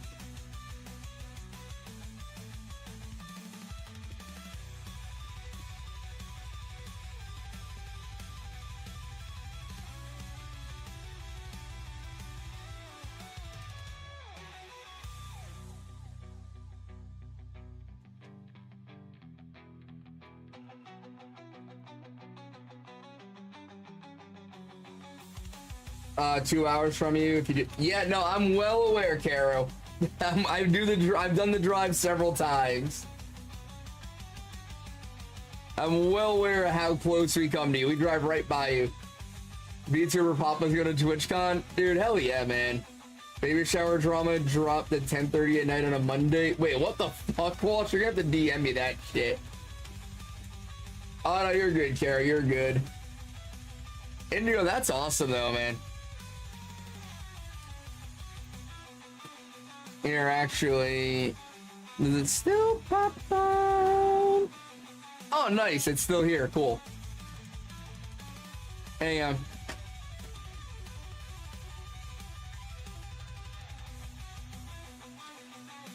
Oh, the Yellow River Sanctuary. We can send... Oh, God. Feeding the bison sounds scary.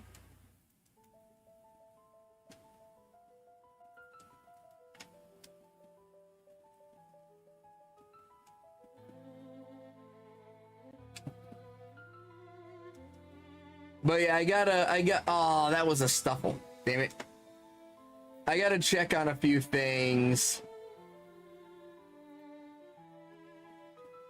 But I'm hoping we can make a, would rather feed a giant bull. I've done that before. I did not enjoy it.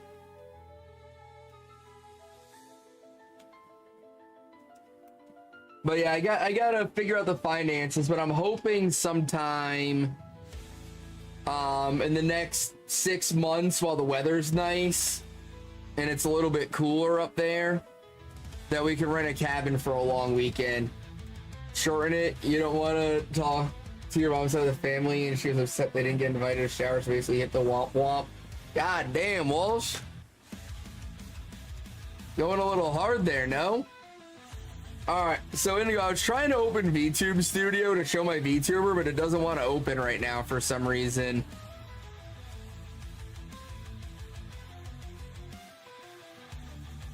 Let me try again. It like froze opening.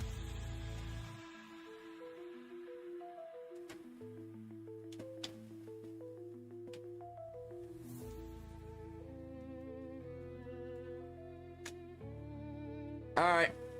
I don't know why, but VTube Studio refuses to open.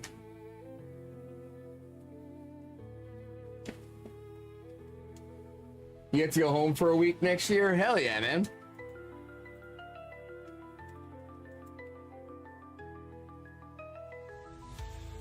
You're going to London Game Fest? Nice. They haven't talked to me since I was like 10. She hates them too. They try to do that. It's family nonsense. And I went, oh yeah, sorry, I don't do that whole explode. God damn, Walsh. I mean, I'm on your side 100%, but that was strong, dude. That was strong. I love it, but that was strong.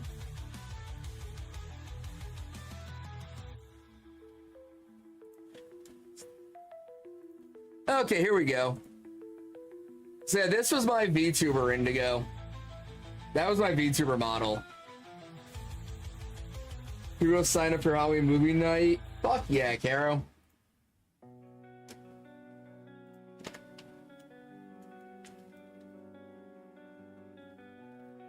Yeah, dude, I did VTubing for like 3 years, but I kind of had like the epiphany that I don't have the personality for VTubing.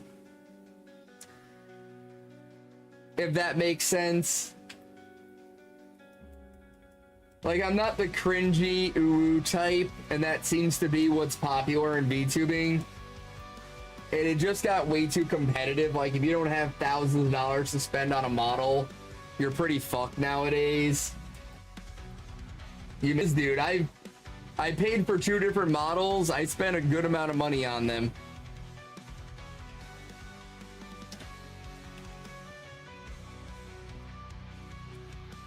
I'm sure business is good on that.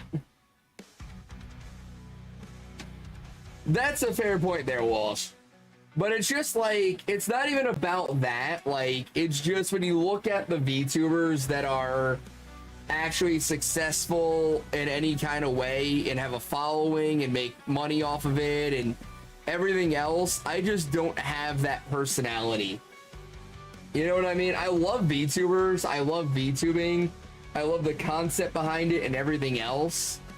But I just had to realize that, like, I don't fit in that world from a content creation standpoint as much as I want to.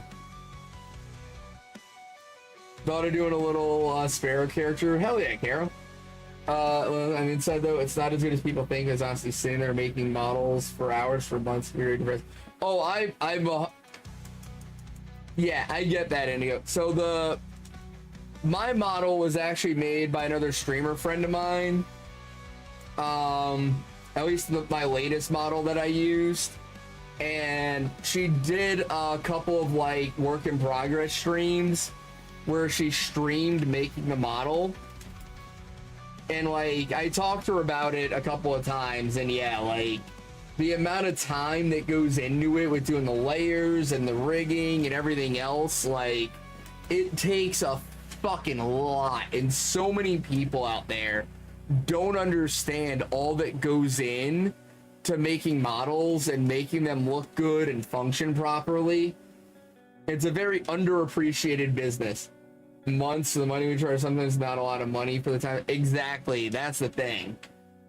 I mean, like, it's, if you have an artist who's actually doing the work properly and doing everything, yeah, it's the kind of thing that's gonna take months to do. And that's just for like a basic model. That's not even anything crazy. Like, the higher end models will take 6 months or more to make.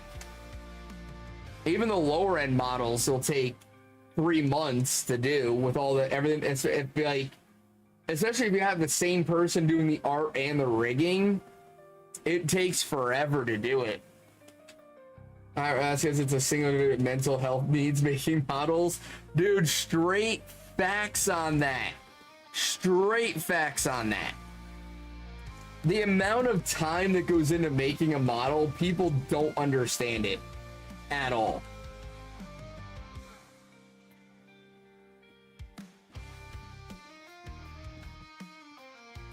And I feel so bad for, like, how do I word it? Like, 50% of the price goes to therapy. I believe it. But I feel bad for the people who are making models for, like, the intro to mid-range VTubers who don't have a lot of money to spend, you know? Because, like, yeah, there's not as many layers, there's not as much work going into those models as there would be for somebody, you know, like Iron Mouse or Shy Lily, who's spending $10,000 plus on a model, right? Like, there's not nearly the same level of work and effort going into it. But I'm also well aware that even the people spending, you know, $1,000 to even $3,000 on a model, those models take an absurd amount of time to do the art and do the rigging and the testing and everything else. Like, it is a fucking process. It really is. And I mean, my hat's off to anybody who does that work. Models free for practice or trying out new techniques, but we can't guarantee they are the best. But I mean, that's the thing, is like, everybody has to start somewhere, right? Everybody has to start somewhere. And so if doing, you know, VTuber models and the rigging and everything is something you enjoy doing, and it's something you want to do and make a business out of, you've got to start somewhere, and that somewhere is getting your models out there, having them seen on streams and having them be out there in YouTube videos and stuff, and let other people see what you can do. That's how you get more business, you know? You gotta kind of take the hit in the beginning and do the work for little to no money in order to create a portfolio and get to a point where you can be like, look what I can do.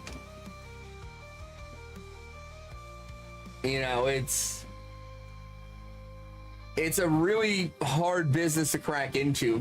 Anything involving VTubing, whether it's on the content creation side of it or on the artistic side of it, where you're the person making the models and the backgrounds and all that other stuff. Like, it's very hard to crack into that on any kind of successful level.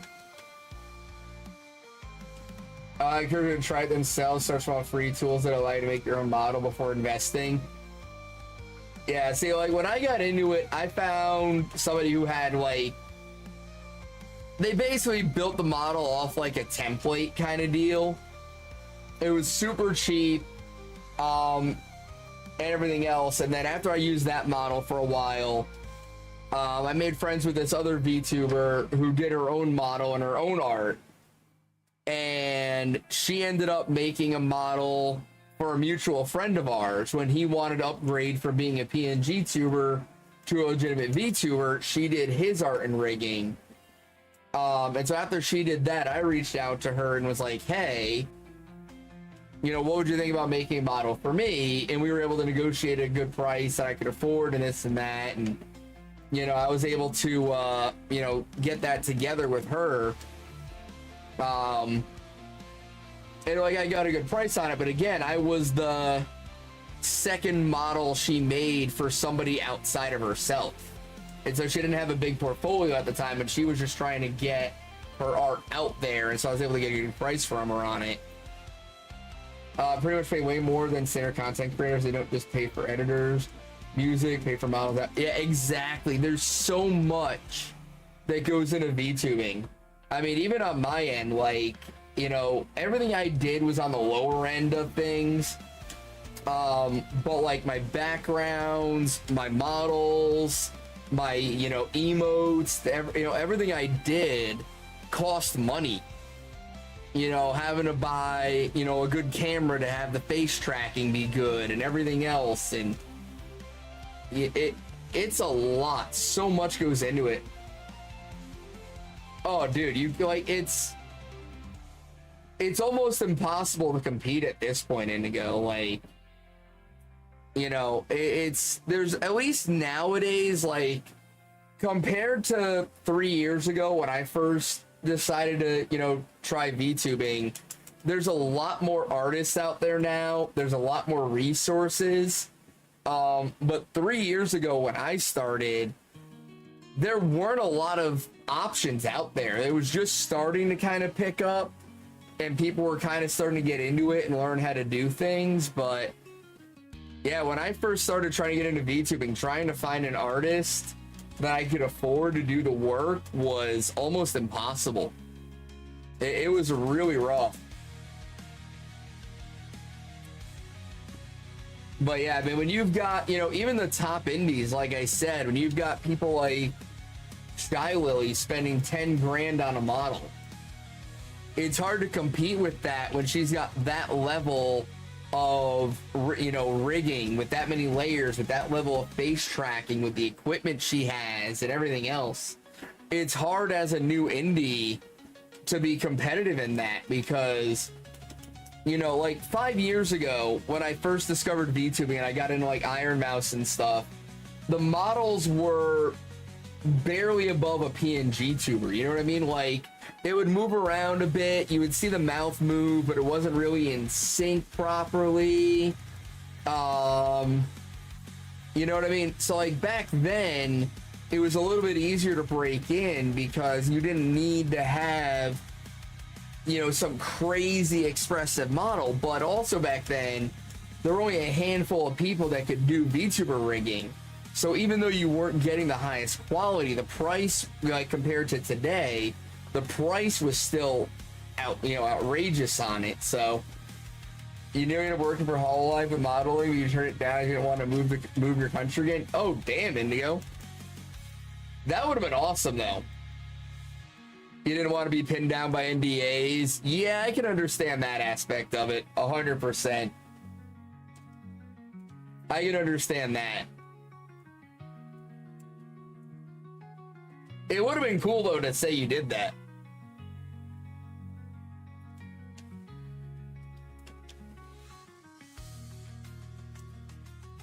But yeah, like I discovered VTubing back in, it was either late 2020, early 2021. It was somewhere around that range. There was a YouTuber I watched who did a video on Iron Mouth. Oh, hi, Book. Where'd you go? How you doing? You're walking. You're walking, though. Neurosama's really impressed me. Oh, dude, Neurosama by Vidal is super impressive. Why are you doing all this? Hi. Oh my god. Hi. Hi. Let's see. Hold on. Where's your knee? Here, bring your leg up. Bring your leg up. You can't lift your leg? Dude, look at that. Oh. Look at that. She is messed up. Oh, hi.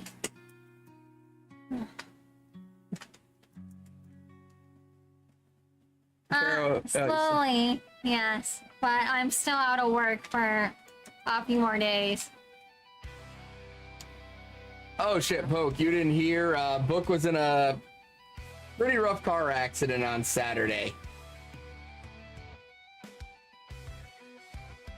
Like, so yeah, Poke, this was Book's car.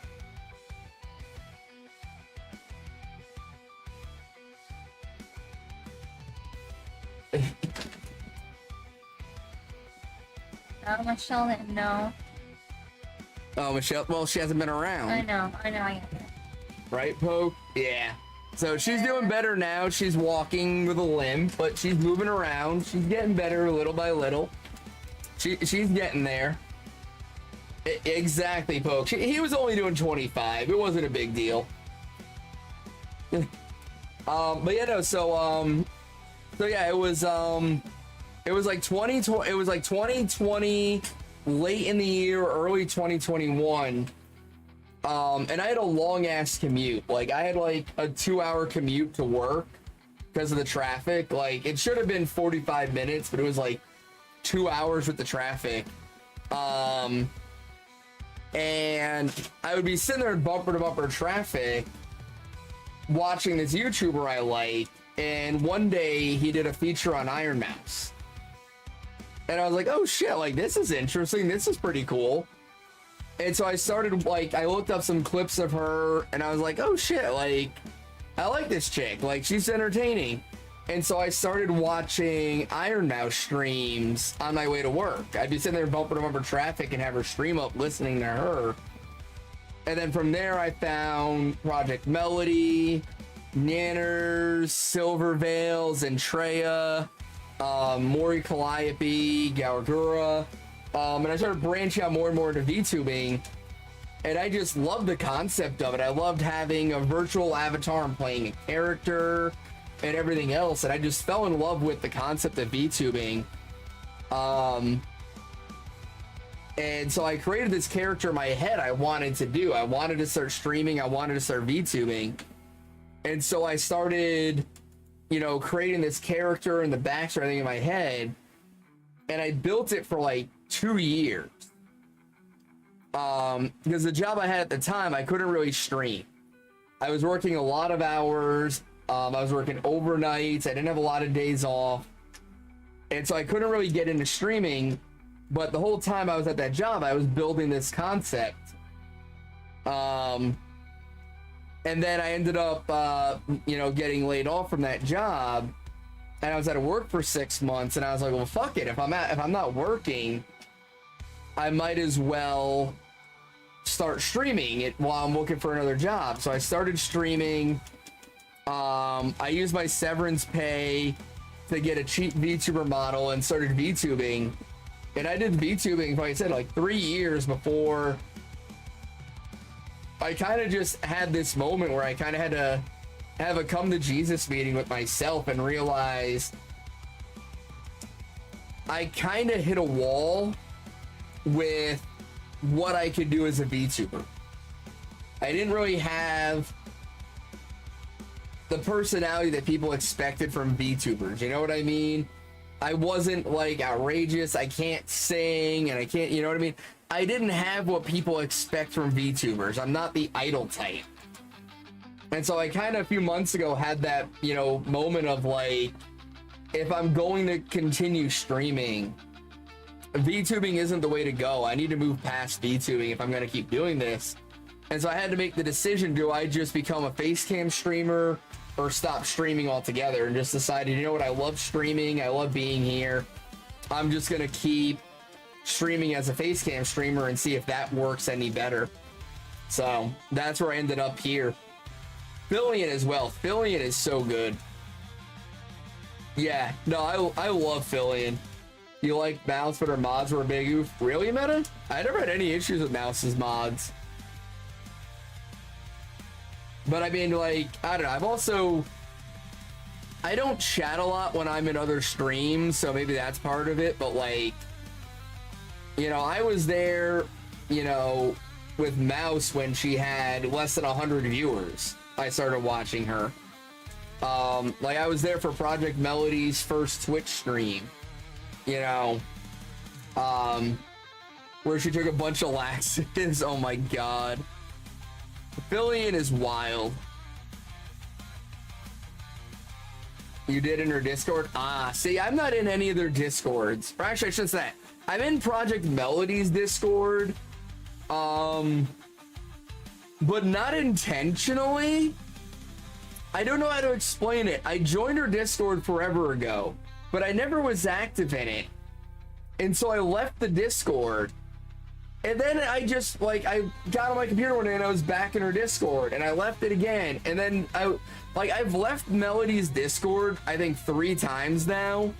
And I just keep ending up back in it without actually accepting invites. I don't know how I keep ending up in her Discord. You watched Bow Cry and stream during the oh god, dude, that whole Cinder situation was so fucked.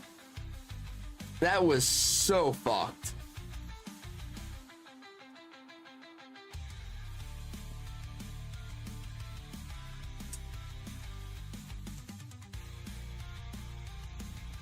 That and the Selene-Totsky situation, that was another one where I just was like, god damn, what the fuck is going on in the VTubing world? And then the whole V-Shoujo thing, Mouse's video exposing V-Shoujo dropped while I was on my cruise. I fucking woke up one morning on the cruise ship, opened my phone, and the entire VTubing world had imploded overnight. There's a video from Mouse that she's leaving V-Shoujo and they've stolen money from charity. And I'm like, what the fuck is going on? And like, I forget where we went that day. We had a shore excursion that day. We get off the boat, we go do our thing, we come back, and like, the entire V-Shoujo roster has quit the company. The company is shut down, and I'm just like, what the fuck happened? They built up the group, they built Cinder, now Fillion, Shiny, Annie Vidal, and Nero, etc. were amazing. Dude, they really were, and that's the thing. Like, Cinder didn't have to do any of that shit to improve her career.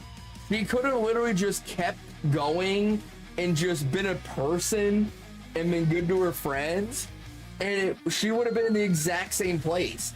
All the shit she did to try to further her career was absolutely needless. She didn't need to do any of that to get where she wanted to be. She would have gotten there anyway. And it's just like, why would you torpedo your career as a VTuber with this bullshit?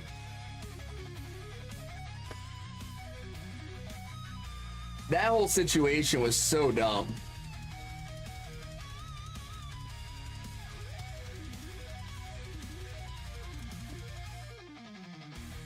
Secret we do asked her if she was. I remember that clip, Indigo. I saw that one. That was wild.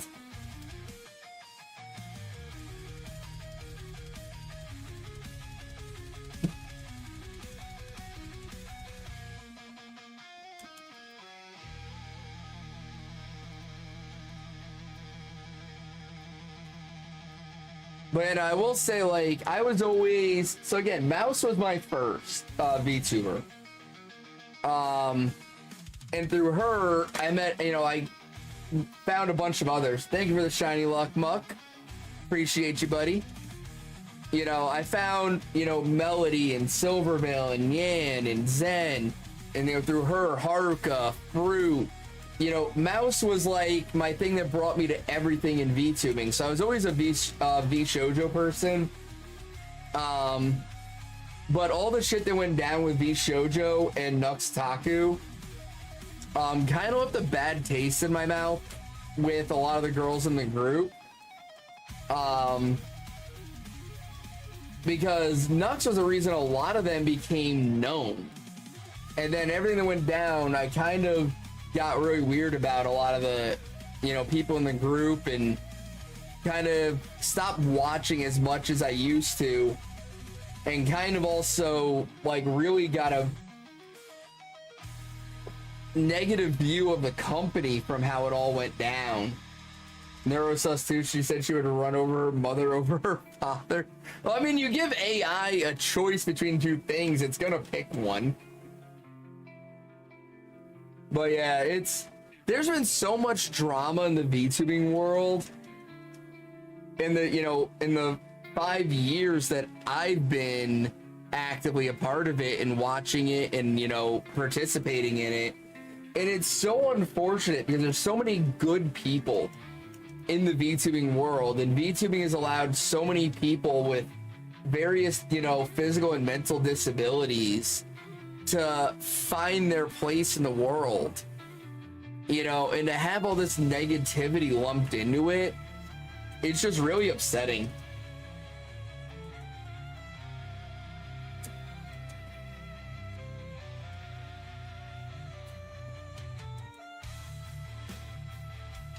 God, mosquito will never get old.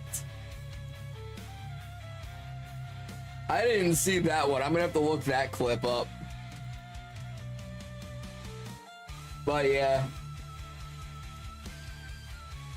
I mean, I'm still a big fan of VTubers. When I'm watching streams on my own time, I'm typically watching VTubers.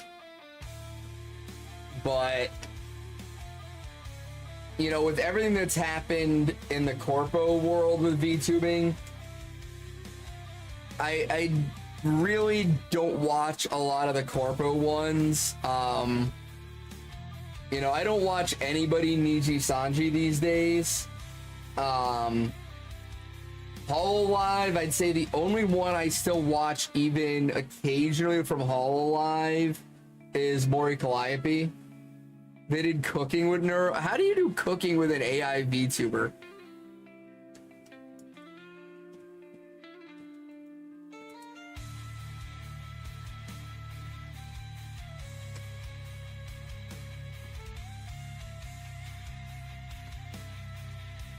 I would say my favorite model though right now, my favorite model is Buff Pup.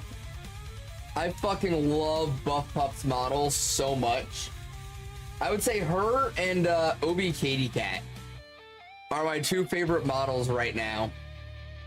You're glad V Shoujo's gone? I mean, after everything that came out, I am too. It's so sad too, because they were supposed to be like, you know, the anti-Niji Sanji. Saba has a good model. I'll give you that. Saba has a good model. But yeah, Buff and Katie are top tier to me. If you can tell the body type and the models I like. Give me Buff Werewolf Mommy.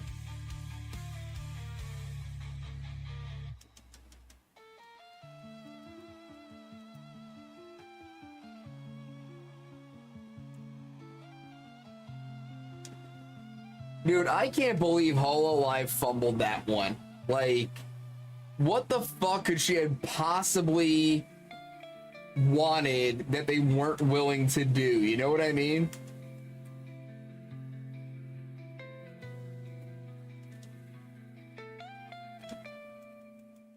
But I will say, out of everybody, the one that I'm like really happy to see thriving and excelling is Doki Bird. After everything she went through, it's so nice to see her just like happy doing her own thing and just enjoying life now.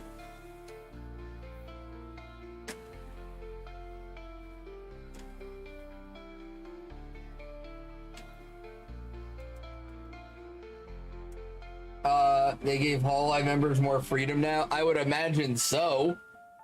Like, I don't. It still boggles my mind, like, because I'm a business major, okay? I have a business degree, and I don't understand from a business standpoint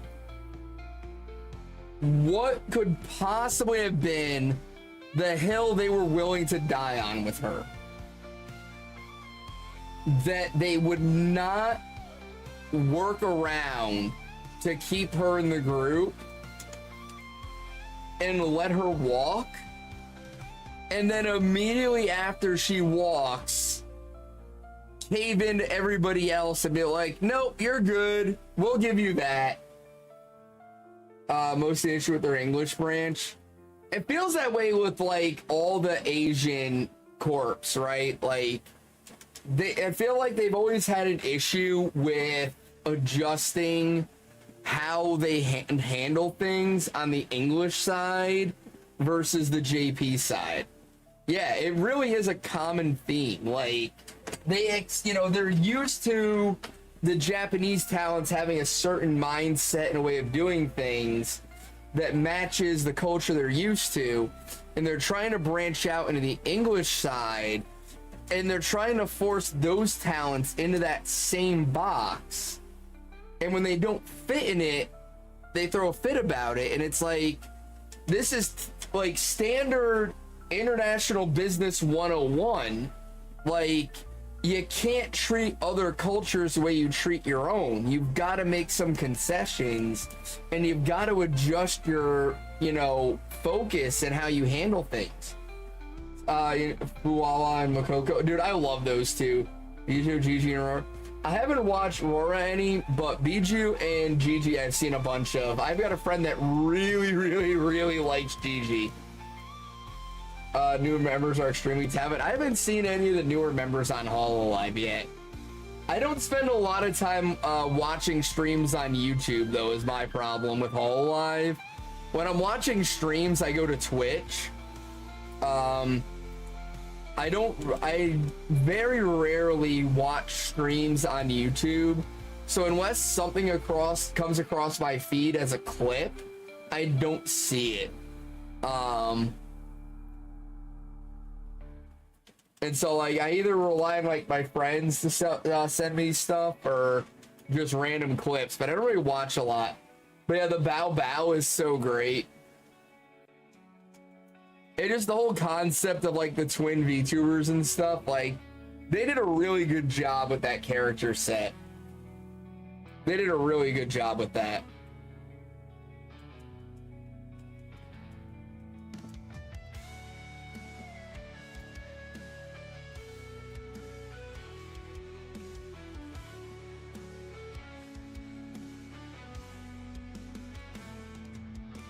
But they got rejected 3 times. God damn. I did not know that. Although, so Indigo, do you watch anime at all? I'm assuming the answer is yes, based on everything else. But I gotta ask.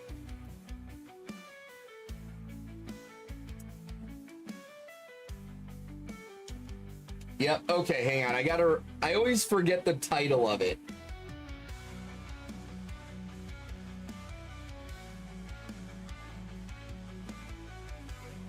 Okay, so have you seen that VTuber anime, VTuber Legend, how I went viral after forgetting to turn off my stream?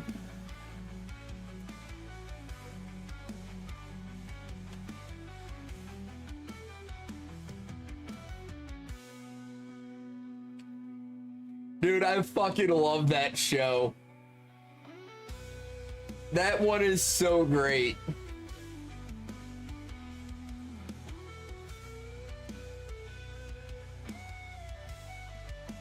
It is such a good one.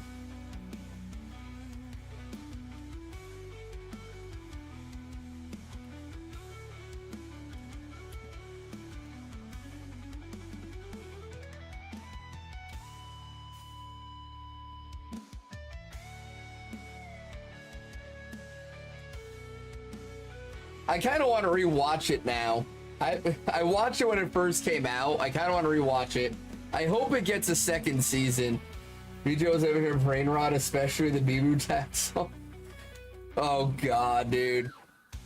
Dude, Gigi is just as bad though with the brain rot. Are you kidding me? My buddy is constantly sending me Gigi clips, and it's like, all right, I get it, but goddamn.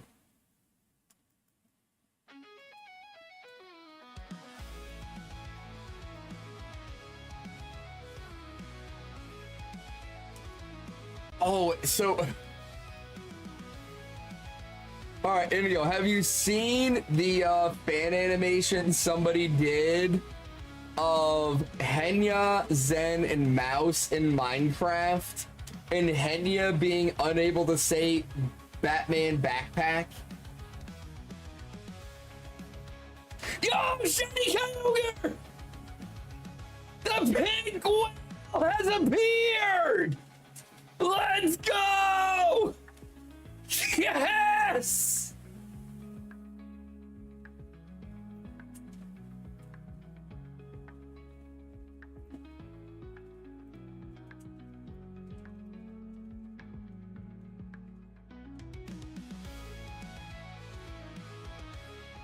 The pink whale! Told you I had a good feeling about tonight. I fucking told that. I told you tonight was the night. I fucking told you. Okay, now I have to catch the bitch though. Can I catch it? Bounce on it, Dio. Bounce on it.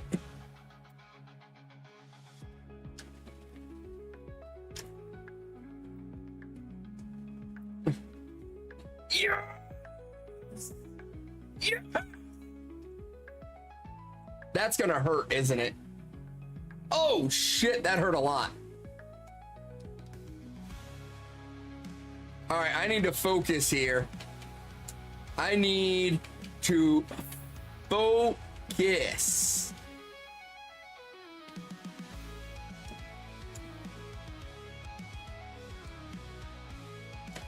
Oh my, can I catch it though is the question.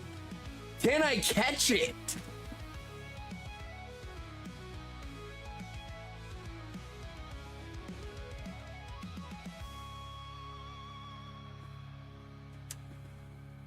Dude, I have nothing set up. I have a false swiper. That's it. I can't put it to sleep. I can't heal it. All I can do is false swipe it. It is the only thing I can do. I don't have a trick harvest mon, nothing. I have a false swiper for Shiny Kyogre.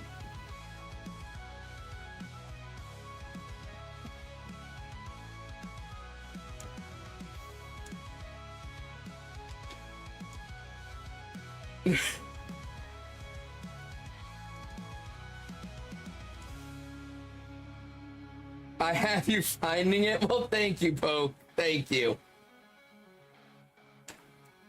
Oh my god, I have to catch this fucking thing now. I have a lot of balls. Hence why I went into this with just the false swiper. I've got balls of steel.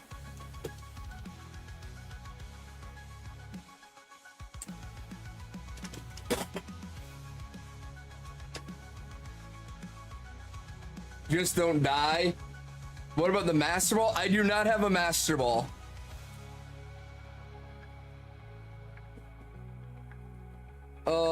I have other Pokemon in the party, Riz. I do.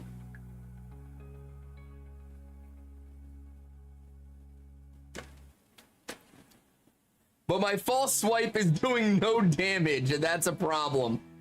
And it's healing up. Timer balls here at the wild, I think 10 or more turns, half health. I want to catch it in a heal ball, though. That's the thing. This is going to kill me. Oh, no, it didn't. Nice. It did not kill me. I need to start throwing balls at this thing, though. Yeah, no, I need to start throwing balls at it. It just keeps doing so much damage to me.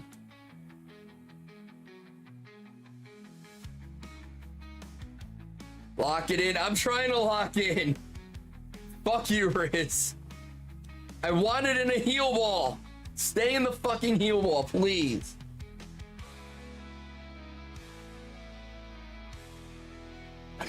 Yes! Yes! BDSP Shiny Kyogre in the heal ball! Let's go! Fuck yes! Woo!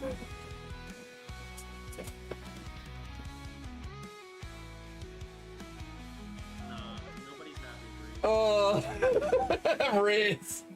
Oh my god.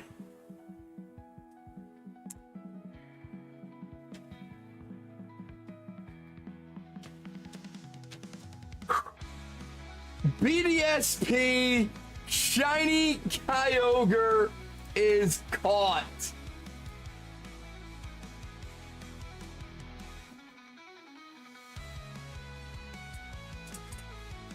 Hang on, I'll be right back.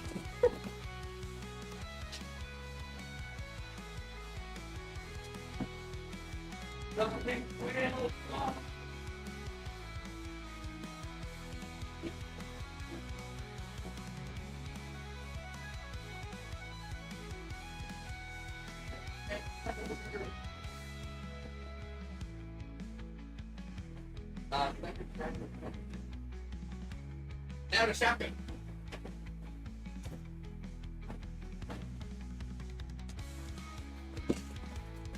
Oh! Alright, well, guess what, guys?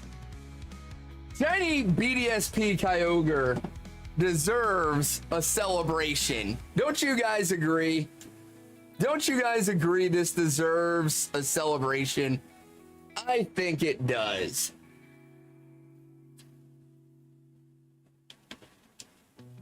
Alright, guys. Oops. No ribbon, no marks, no marks. Let's get our nature guesses on the Shiny Kyogre, guys. Nature guesses coming in. While I wait on that, I'm a shotgun a beer. Let's go. Shiny Kyogre. Let's fucking go. We got the pink whale. Yes. Ha. Hero, poke, beat you, and sassy that time. You're gonna need a new guess.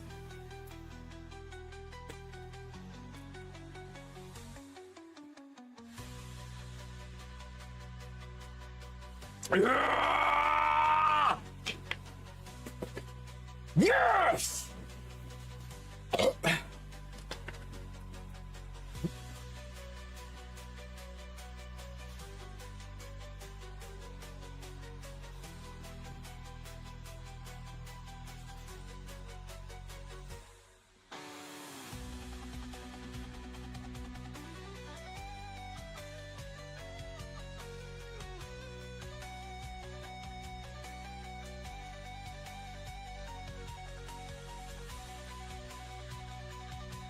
Second shiny of the night. Let's go. All right, we got sassy, hero, Riz, beat you to modest. So we've got sassy, adamant, modest, and bold. Let me scroll up here real quick. Iris is saying Crody just needs to say the magic word. Crody just says cook woman. Iris says it starts with a B and the bell says properly. That is fucking great. Jer, we got the pink whale, 3856. Shiny BDSP Kyogre in a heal ball, 3856. Fuck yes.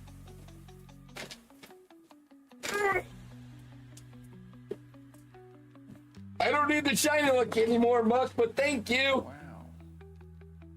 I did not go over odds on the whale.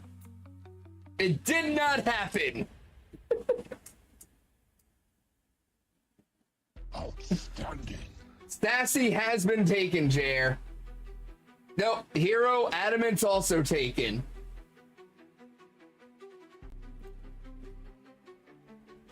– My thing won't scroll now. What the fuck? Okay, so we've got sassy, adamant, modest, bold. Sassy, adamant, modest, bold, and naughty. Going to try to cook woman properly. I fucking love it, Indigo. Sassy, adamant, modest, bold, and naughty are the nature guesses so far. Hero, you want to give it one more try?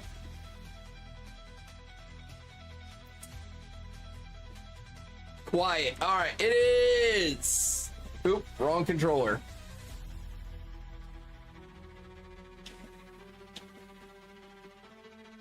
Wait, where's the fucking hasty? It is a hasty nature. Nobody guessed hasty. Hasty nature, shiny Kyogre.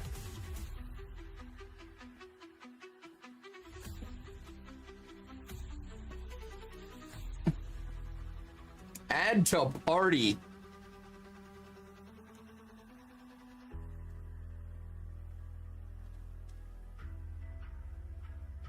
It's a foodie like you? Hell yeah, it is. Oh my god.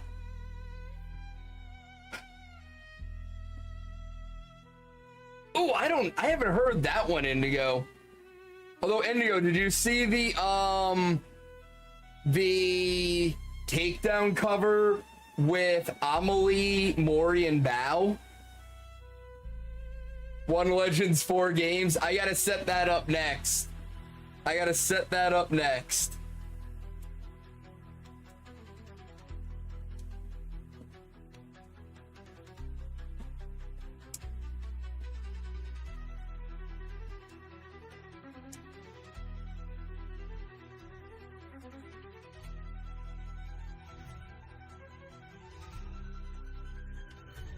Dude, that was such a good cover. Oh wait, hang on, you know what? I gotta remember to save. I haven't saved yet. Save my progress, goddammit. Save my progress. BDSP Shiny Kyogre.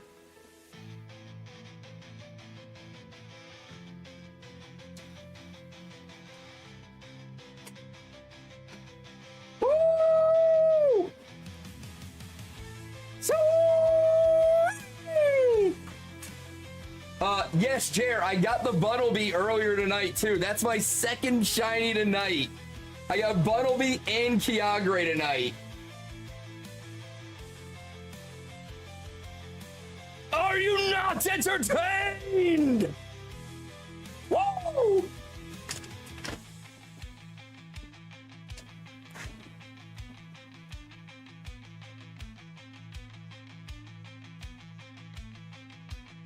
Anyway, I got hit the Randy Orton pose. As I knocked over my Project Melody cup. Try that again.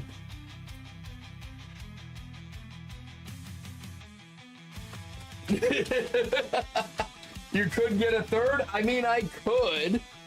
It is possible. I am very much a dork. I am well aware of it. And I embrace it.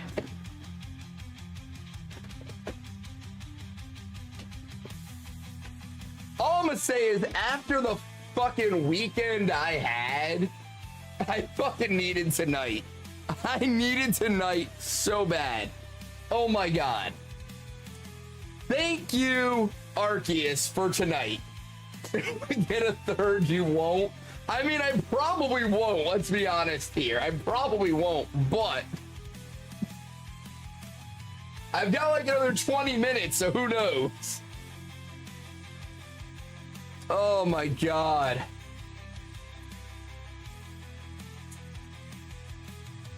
Bales and Gigi sing, it was just funny. They had two short ones sing. Oh.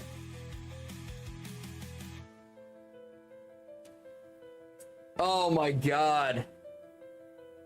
38.56. 240 before odds. The pink whale finally shows itself.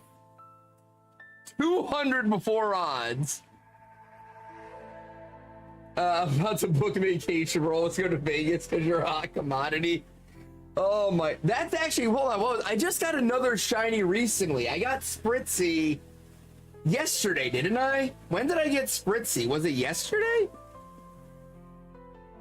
Yeah, I got Spritzee yesterday, so that's 3 shinies in the last 24 hours.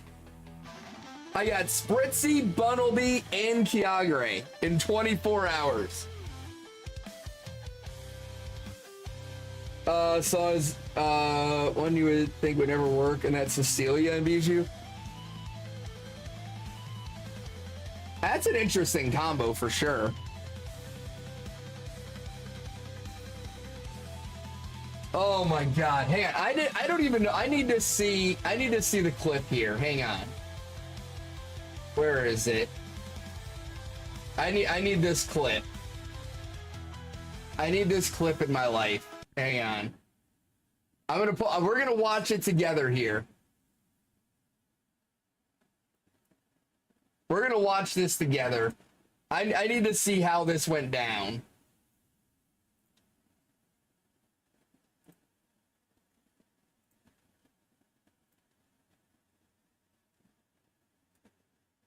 I need to see this.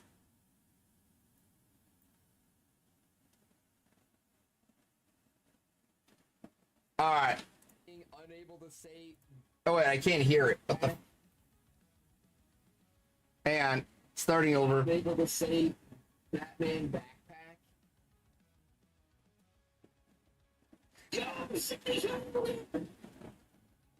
That's painful. I'm here. Let's go. Yes.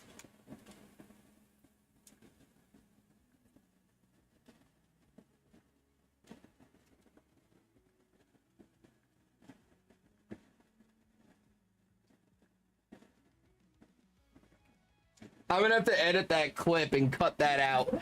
I told you I had a good feeling about tonight. I fucking called that. I told you tonight. I'm gonna have to edit that clip and cut out that break.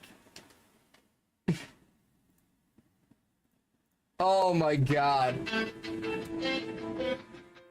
So right when they came in after the fact, I literally started stream tonight. I started the fucking stream by saying I'm only streaming tonight because I have a good feeling about Kyogre. That was how I started stream. So I need to go back and get the clip of that where I say I wasn't gonna stream tonight, but I just had a feeling tonight was the night for Kyogre. And cut to the shiny actually happening. I fucking called that shit. Somebody pick up the fucking phone right now. Pick it up.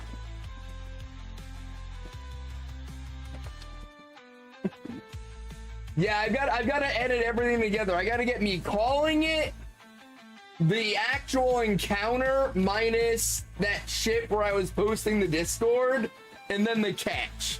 I gotta put all that into one. Jerry, you still here, buddy?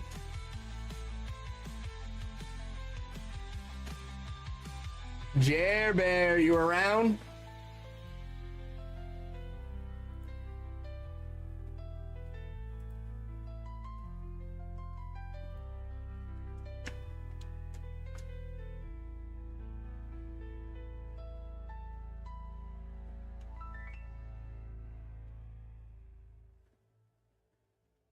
It's second part and third part. You clip the first part, and you should be good to go. Exactly, Poke. I just got to go back and clip the beginning of stream.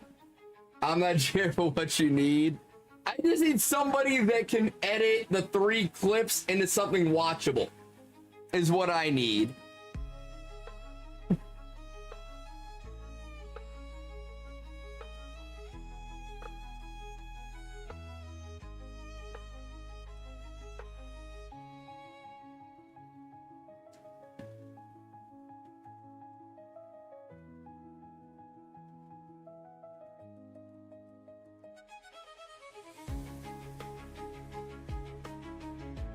I can probably do it. About 5 content creators here. One of us can do it.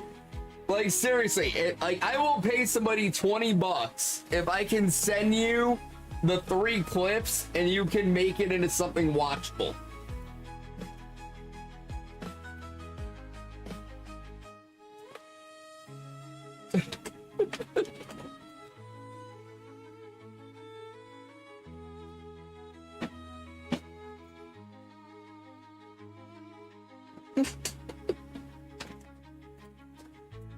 Oh my god.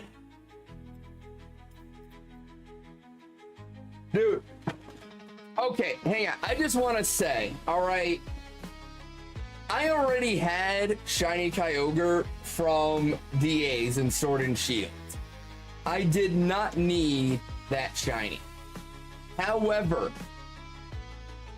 that moment, this feeling is why I love doing these full odds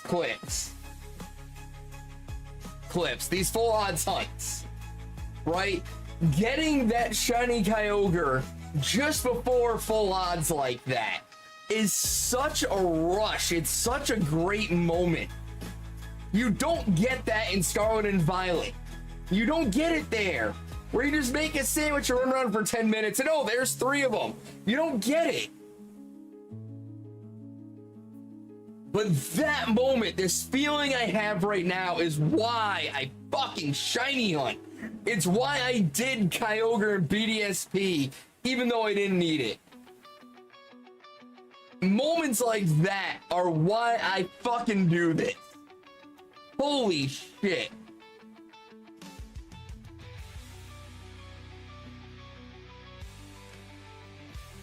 Oh, Poke, I wish I'd gotten in on that. But, like, I was going through so much when the signups happened.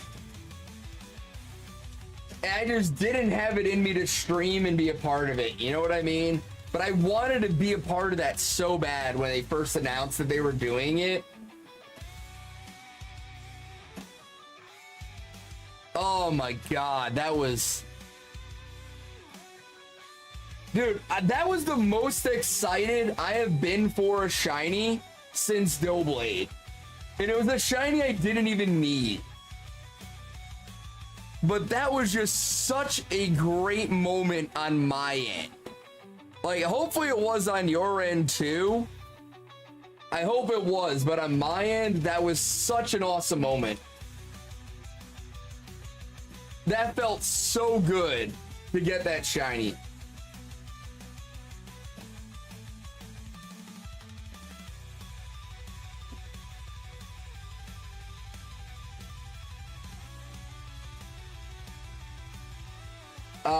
All those shiny showdown events, even if you don't get involved stream wise, you can sign up as a viewer. You can, I mean, well, so that's the thing, Poke. Like, when the shiny showdown event was going on, I wasn't capable of doing anything. It wasn't just streaming. I literally was just sitting in my chair, zombie mode, not doing anything. Like, that's the thing. If I was capable of shiny hunting that week, I would have been doing it on stream. But during that week, I had so much shit going on in my head, I was not capable of functioning. I know, and I just started streaming again yesterday. You didn't realize I barely streamed for the last 3 weeks, right?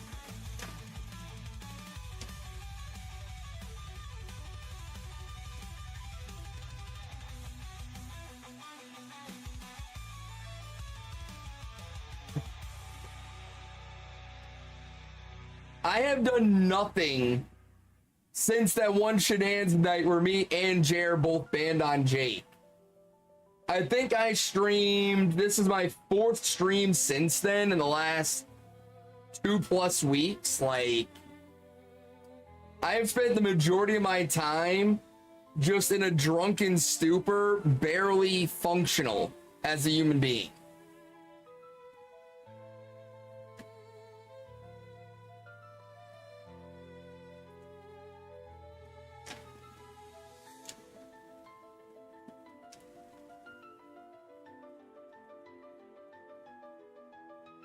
Yeah. So me shiny hunting a like true full odds like that wasn't happening. I did not have it in me to invest the time and energy to make that happen.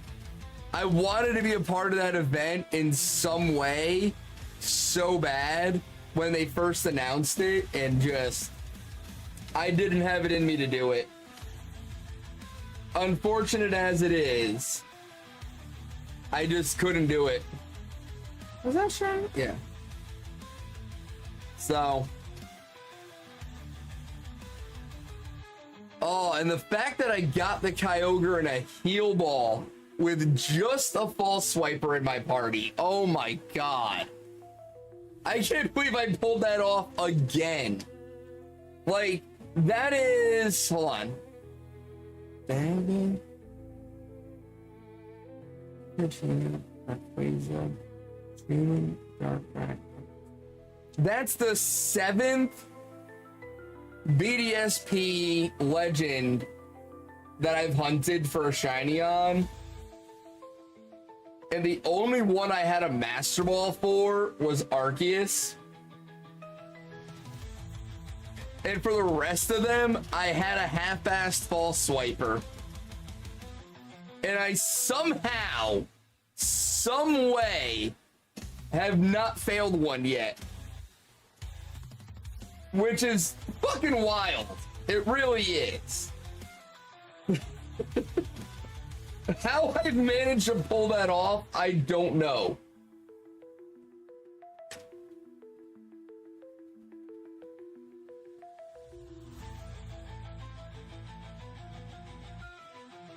Wait for it. The fucking Groudon hunt that I do next is gonna be the one where I fail to catch. But I have to start over.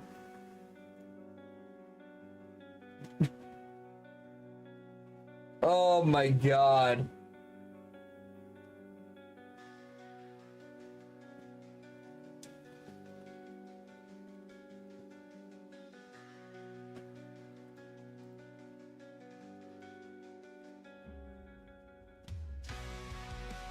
I just can't believe I called that shit. Like, the fact that I started stream tonight by saying I'm only here because I have a good feeling about Kyogre is insane to me.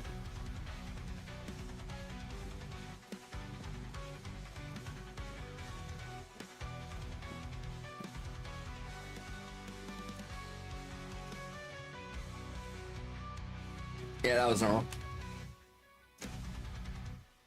Holy shit. What a night.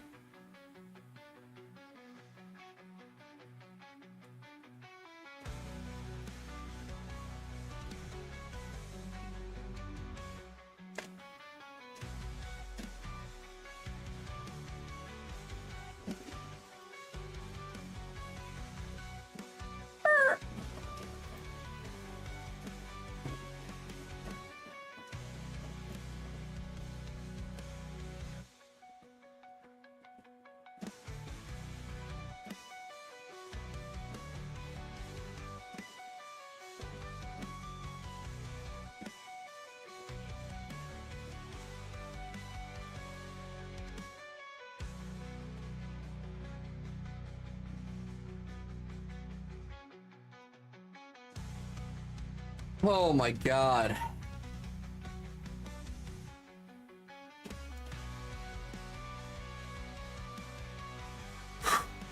I'm trying to get the heart rate down right now. Like, my heart is racing after that. Oh.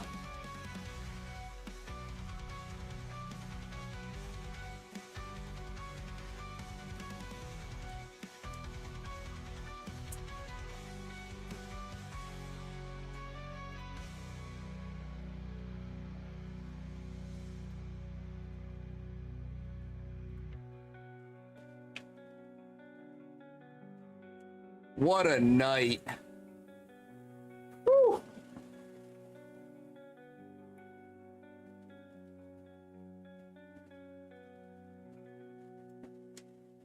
$38.56.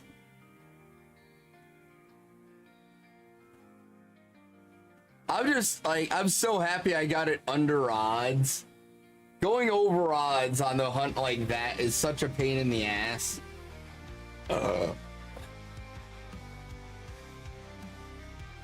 Oh my god. Alright guys, I'm gonna do, thank you for the hydrate, Caro.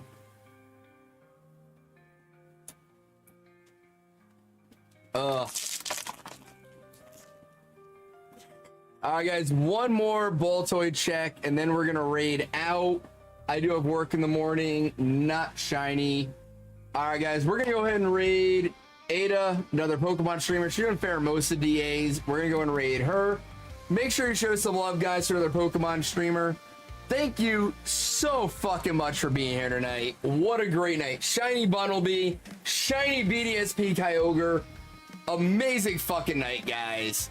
Thank you so much for being here. Tomorrow night, I have a baseball game. Wednesday, I have practice. Thursday will be the next opportunity for stream. Hope you all will join me.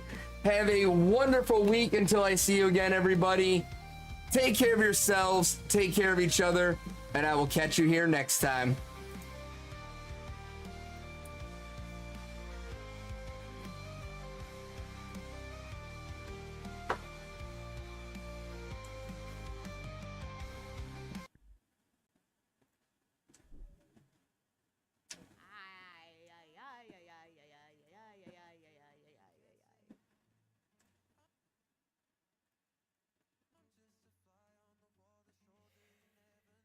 Just gonna explore with you, so save the pack, get the big save the pack.